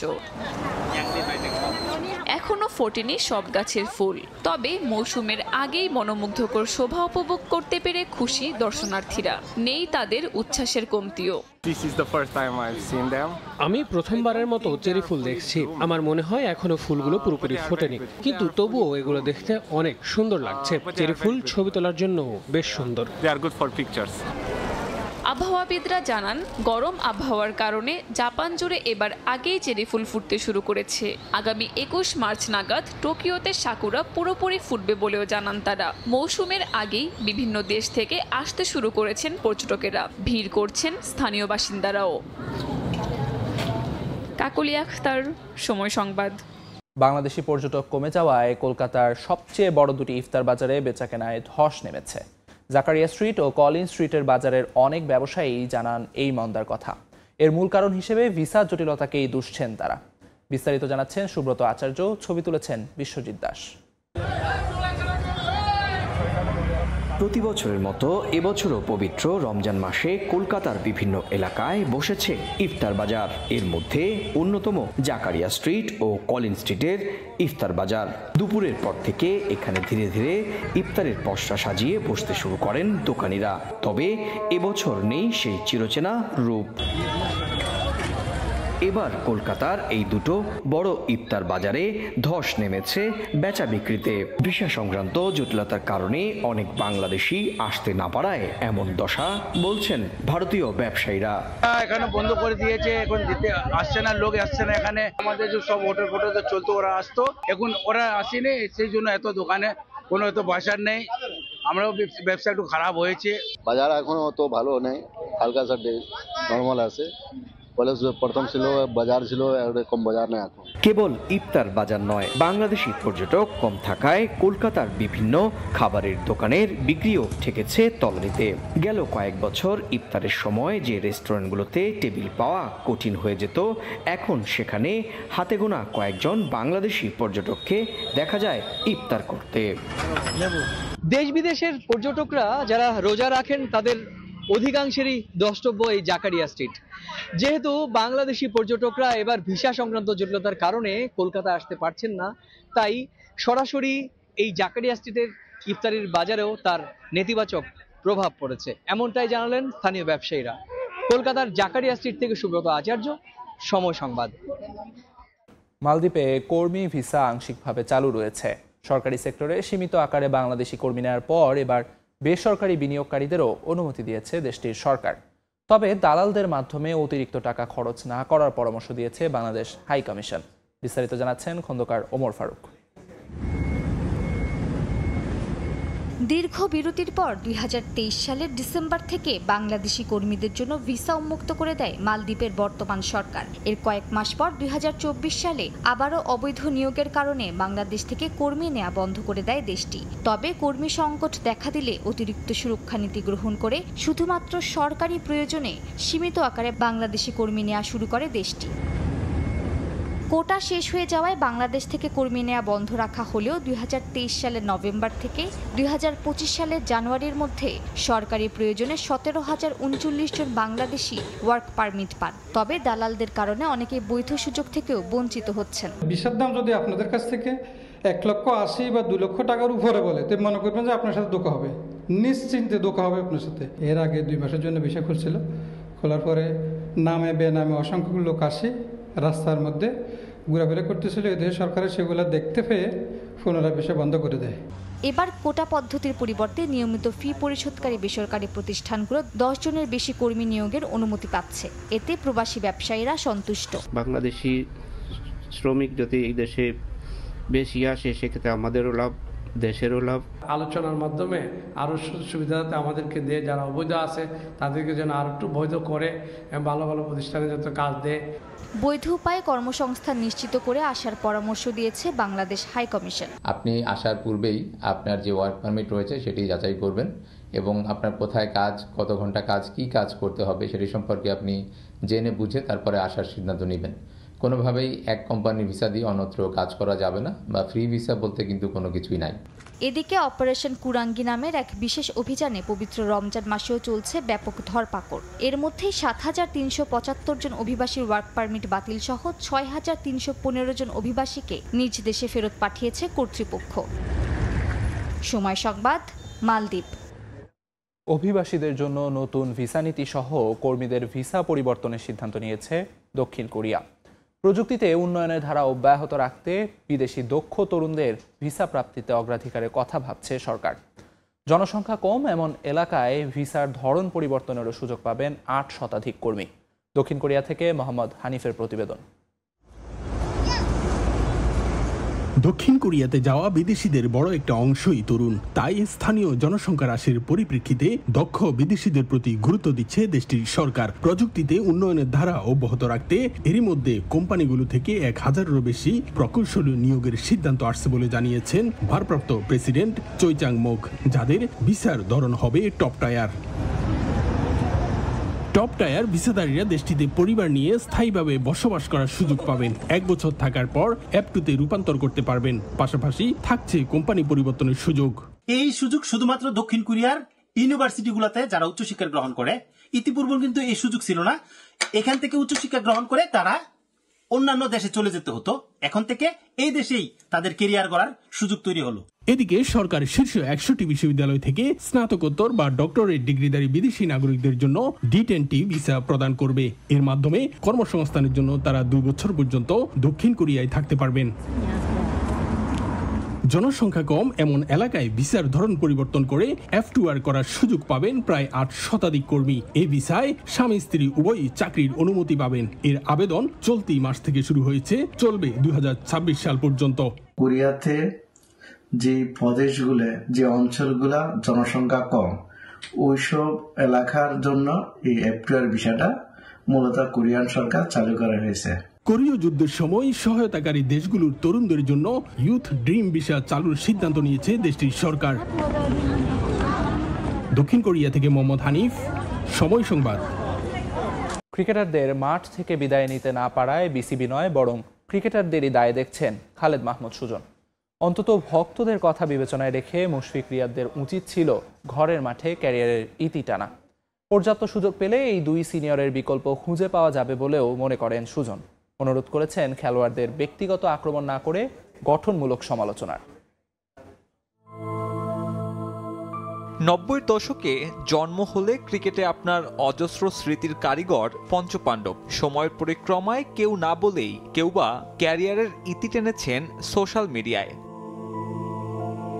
অথচ পছন্দের ক্রিকেটারকে মাঠে থেকে বিদায় দেবে এতটুকু ইচ্ছে তো প্রতিটা ভক্তেরই থাকে। মুশফিক রিয়াদদের অবসরের ধরন তাই কষ্ট দিয়েছে তাদের শুভাকাঙ্ক্ষীদের। এমন পরিস্থিতির জন্য দায়ী কে? ক্রিকেট বোর্ড নাকি খোদ ক্রিকেটাররা? সাবেক অধিনায়ক খালেদ মাহমুদ সুজনের কাঠগড়ায় আছেন খেলোয়াড়রাই। বোর্ড কিভাবে বুঝবে যে আপনি মেন্টালি কি চিন্তা? আমার মনের কথা তো বোর্ড বলতে পারবে না। তো একটা প্লেয়ার যখন নিজেকে রেডি করবে যে আমার টাইম, আমাকে রিটায়ারমেন্টে যেতে হবে, তখন একটা ভালো, আমি মনে করি সেটা হোম সিরিজই হওয়া উচিত, দেশের মাটি থেকে রিটায়ারমেন্ট করা উচিত। বাংলাদেশের মানুষের সেই ধরেন একটা তো যেমন আমরা সাকিব ইয়ান বলি বা তামিম ইয়ান বলি, অনেক ফলোয়ার্স আছে প্লেয়ারদের, রাইট?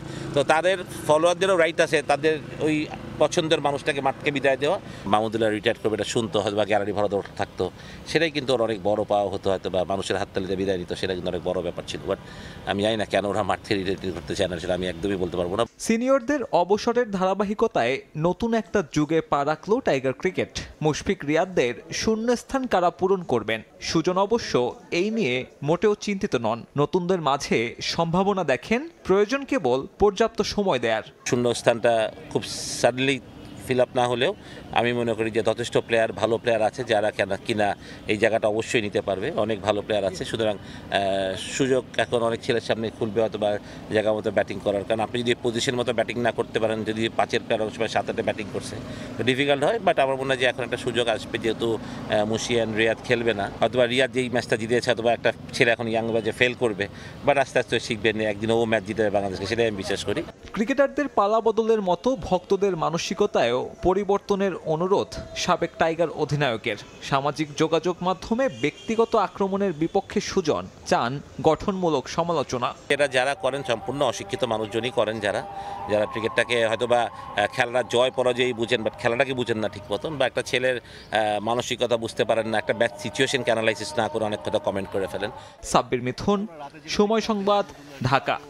আগামী রোববার শুটিং, বক্সিং সহ আরও 6টি ফেডারেশনের অ্যাডহক কমিটি ঘোষণা করবে যুব ও ক্রীড়া মন্ত্রণালয়। আর 20 থেকে 25 দিনের মধ্যে ঘোষণা করা হবে বাকি ফেডারেশনগুলোর কমিটি।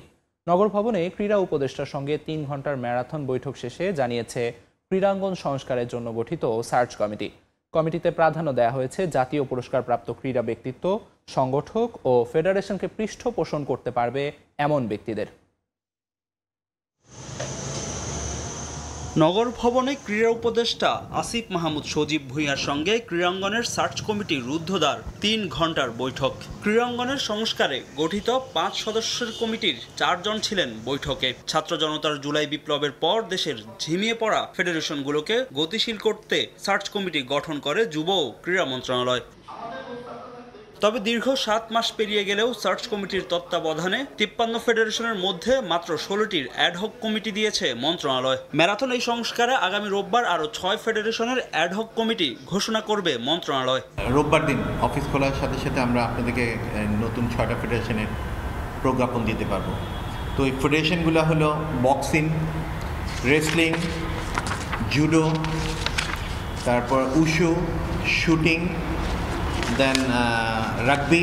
নতুন কমিটি না হওয়ায় স্থবির হয়ে আছে অনেক ফেডারেশনের কার্যক্রম। তাদের সচল করতে আগামী 20 থেকে 25 দিনের মধ্যে বাকি ফেডারেশনগুলোর অ্যাডহক কমিটি দেওয়ার প্রতিশ্রুতি দিয়েছে সার্চ কমিটি, যেখানে প্রাধান্য দেওয়া হবে জাতীয় পুরস্কার প্রাপ্ত ক্রীড়া ব্যক্তিত্ব, সংগঠক ও ফেডারেশনকে পৃষ্ঠপোষক করতে পারবে এমন ব্যক্তিদের। 20-25 দিন একটা ব্র্যাকেট টাইম আমি দিলাম, বাট এটা যে একদম 20 দিনই হবে বা 18 দিনই হবে তেমনটা না, আনুমানিক একটা সময় দিলাম। প্রায়োরিটি বলতে ফার্স্ট হচ্ছে পৃষ্ঠপোষক, খেলোয়াড়, পদকপ্রাপ্ত এবং যারা জাতীয় পর্যায়ে কিছু পদক পেয়েছেন বা জাতীয় অ্যাওয়ার্ড পেয়েছেন তাদেরকেও বিবেচনায় নেওয়া হচ্ছে। অ্যাডহক কমিটি বাছাই করা ছাড়া প্রতিটি ফেডারেশনের গঠনতন্ত্র ও সংস্কারের কাজ ন্যস্ত হয়েছে সার্চ কমিটির ওপর, যার জন্য নিজেদের কার্যক্রম ধীর গতিতে এগুচ্ছে বলে জানায় অ্যাডহক কমিটি।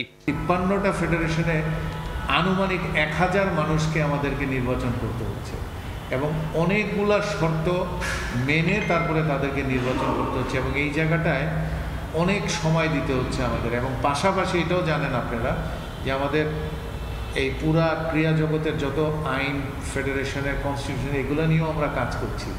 কাজের ভলিউমটা কিন্তু অনেক বড়। যতটুকু তাড়াহুড়া করা যাচ্ছে, চিন্তা করা যায়, আসলে ওইভাবে করা সম্ভব না। এটা অনেক সময় নিয়ে করতে হচ্ছে। সার্চ কমিটির সঙ্গে বৈঠকের পর গণমাধ্যমে কথা না বলেও স্বচ্ছ ও বিতর্কিত মুক্ত অ্যাডহক কমিটি গঠনের তাগিদ দিয়েছেন যুব ও ক্রীড়া উপদেষ্টা আসিফ মাহমুদ সজীব ভুঁইয়া। ফাহিম ইসলাম, সময় সংবাদ, ঢাকা। চ্যাম্পিয়ন্স ট্রফির শুরু থেকে শেষ পর্যন্ত ভারত দল জন্ম দিয়েছে একের পর এক বিতর্ক। তবে সফলভাবে টুর্নামেন্ট শেষ করায় পিসিবিকে শুভেচ্ছা ও ধন্যবাদ জানিয়েছেন আইসিসি। বিশ্ব ক্রিকেটের নিয়ন্ত্রক সংস্থার প্রধান নির্বাহী জিওফ অ্যালারডাইস কৃতজ্ঞতা জানান আমিরাত ক্রিকেট বোর্ডের প্রতিও। 1996 সালের পর প্রথমবারের মতো আইসিসির কোনো ইভেন্ট অনুষ্ঠিত হয়েছে পাকিস্তানে। লম্বা সময় পর টুর্নামেন্ট আয়োজনের সুযোগ পেয়ে তা হেলায় হারাতে চায়নি পিসিবি। তাই টুর্নামেন্টের শুরু থেকে হারানো মর্যাদা ফিরে পেতে পরিকল্পনা সাজায় পাকিস্তান। নিরাপত্তা নিয়ে বেশ কঠোর অবস্থানে ছিল তারা। চ্যাম্পিয়ন্স ট্রফি নিয়ে বেশ সিরিয়াস থাকলেও পুরোটা আসর জুড়েই ছিল বিতর্ক। ভারত পাকিস্তান দ্বন্দ্বে টুর্নামেন্টের ভাগ্য করায় হাইব্রিড মডেলে। এরপর ভারতের সুবিধা পাওয়া নিয়ে শুরু হয় সমালোচনা, যেখানে প্রতিটি দল লাহোর, করাচি ও রাওয়ালপিন্ডি ঘুরে ঘুরে ম্যাচ খেলে ক্লান্ত, সেখানে ভারত একই মাঠে খেলেছে সব ম্যাচ। দুবাইয়ে বাংলাদেশ ভারত ম্যাচ চলাকালীন স্ক্রিনে চ্যাম্পিয়ন্স ট্রফির লোগোর নিচে ছিল না পাকিস্তানের নাম। এছাড়া পাকিস্তানের মাটিতে অস্ট্রেলিয়া ইংল্যান্ডের ম্যাচে বেজে ওঠে ভারতের জাতীয় সঙ্গীত। এখানেই শেষ নয়, ফাইনালে পুরস্কার বিতরণী অনুষ্ঠানেও নতুন করে সমালোচনা জন্ম দেয় আইসিসি। মঞ্চে ডাকা হয়নি আয়োজক দেশের কোনো প্রতিনিধিকে। ফাইনালে পিসিবির চেয়ারম্যান মহসিন নাকভি না থাকলেও ছিলেন বোর্ডের সিইও। তবে তাকে উপেক্ষা করে আরও এক সমালোচনার জন্ম দেয় আইসিসি। এত বিতর্কের মধ্য দিয়ে চ্যাম্পিয়ন্স ট্রফির পর্দা নেমেছে। টুর্নামেন্ট শেষে চ্যাম্পিয়ন্স ট্রফিকে সফল বলছেন আইসিসির প্রধান নির্বাহী। কৃতজ্ঞতা জানান আয়োজক পিসিবিকে। সফলভাবে আইসিসি চ্যাম্পিয়ন্স ট্রফির আয়োজনের জন্য আমরা পিসিবিকে শুভেচ্ছা ও ধন্যবাদ জানাতে চাই। 1996 সালের পর এই প্রথম পাকিস্তানে কোনো আইসিসি ইভেন্ট অনুষ্ঠিত হলো। পিসিবির জন্য এটা খুব গুরুত্বপূর্ণ একটা টুর্নামেন্ট ছিল, যারা স্টেডিয়াম সংস্কার থেকে পিচ তৈরি, ম্যাচ আয়োজন এবং বিদেশি অতিথিদের অভ্যর্থনার দায়িত্বে ছিলেন। প্রত্যেককে শুভেচ্ছা ও ধন্যবাদ। আমিরাত ক্রিকেট বোর্ডকেও ধন্যবাদ জানাতে চাই দুবাইতে 5টি ম্যাচ আয়োজনের জন্য।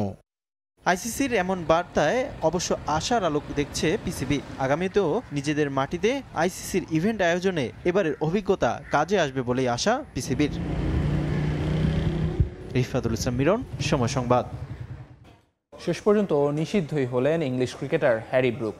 আইপিএলের আসন্ন মৌসুমে দিল্লি ক্যাপিটালস থেকে নাম প্রত্যাহার করায় আগামী 2 মৌসুম তাকে নিষিদ্ধ করেছে বিসিসিআই।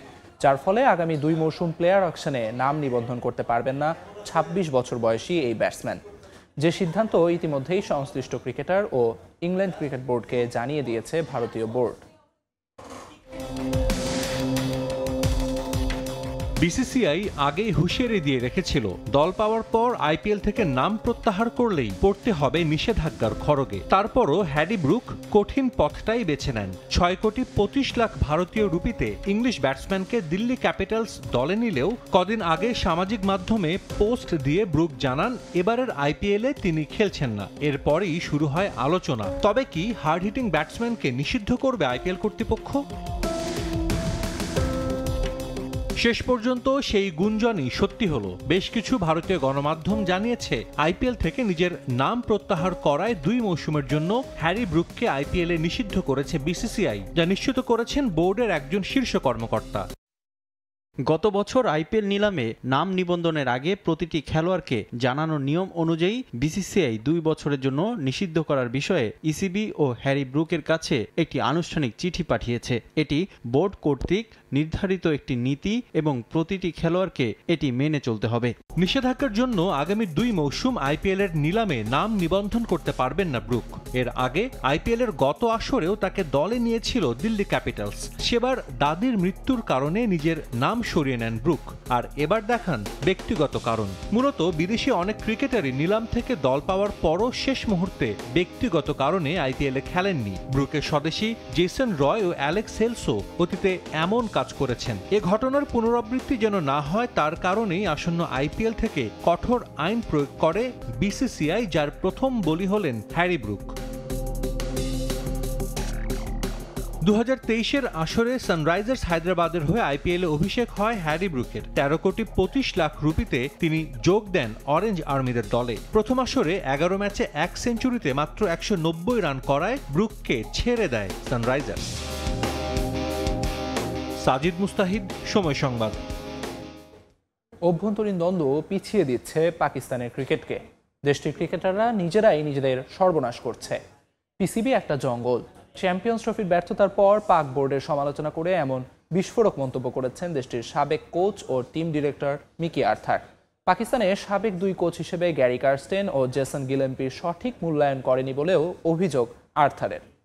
বিদেশি কোচদের ডেকে এনে তাদের বিরুদ্ধে ষড়যন্ত্রের খেলায় লিপ্ত হয় সাবেকরা। আর এ কারণেই যোগ্য ক্রিকেটার থাকা সত্ত্বেও সাফল্য আসছে না পাকিস্তানের ক্রিকেটে।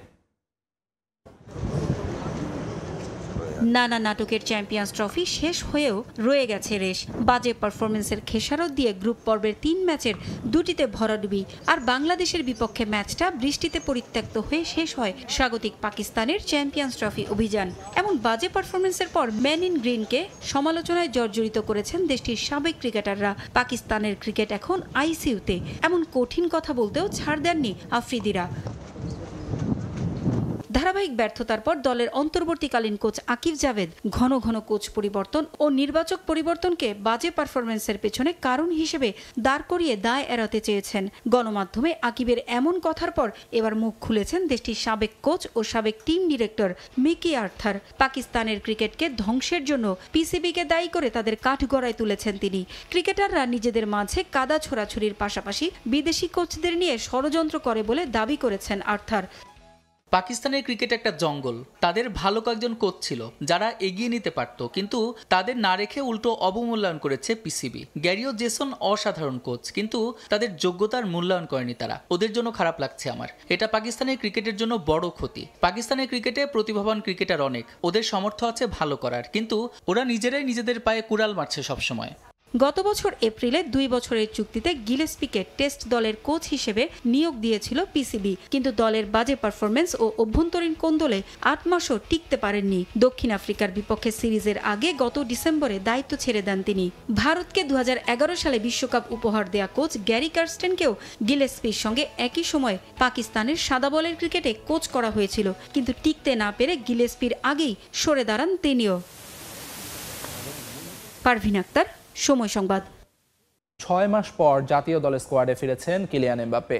উয়েফা নেশনস লিগে ক্রোয়েশিয়ার বিপক্ষে ম্যাচে আর্মব্যান্ড পরেই মাঠে নামবেন বিশ্বকাপ জয়ী এই ফরওয়ার্ড। এমবাপ্পের অধিনায়কত্বের বিষয়টি নিশ্চিত করেছেন ফরাসি কোচ দিদিয়ের দেশম।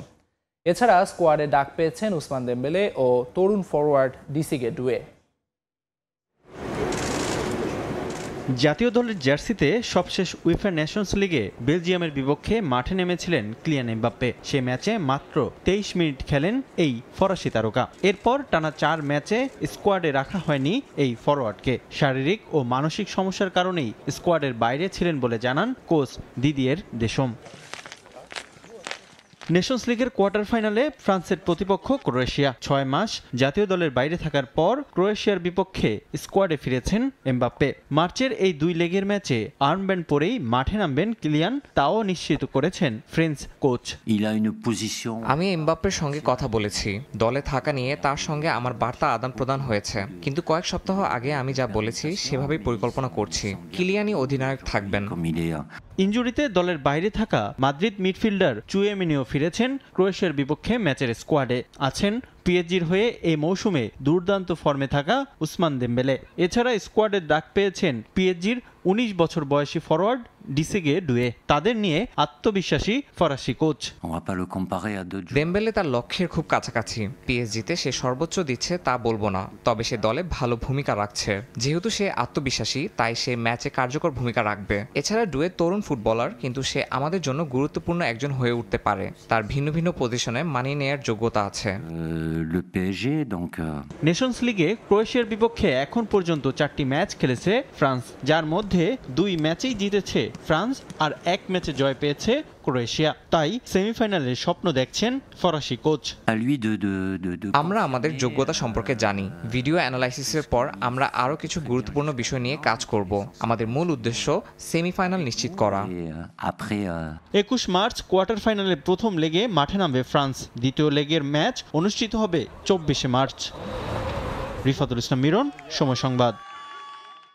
এ পর্যায়ে শীর্ষ সংবাদগুলো জানিয়ে দিচ্ছে আরেকবার। চোখের জলে শিশু আসিয়াকে শেষ বিদায়। নোমানী ময়দানে জানাজায় মানুষের ঢল। বুকের ধনকে হারিয়ে বাকরুদ্ধ মা। জড়িতদের সর্বোচ্চ শাস্তি দাবি। অভিযুক্তের বাড়িতে আগুন।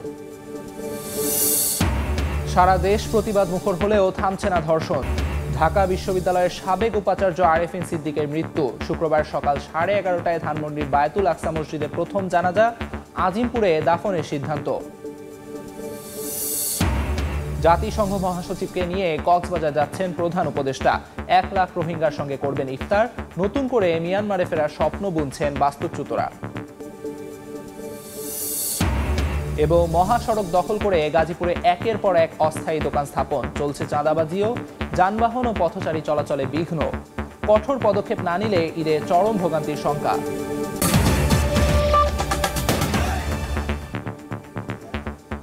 এই ছিল ভোরের সময়। সঙ্গে থাকুন সময়ের।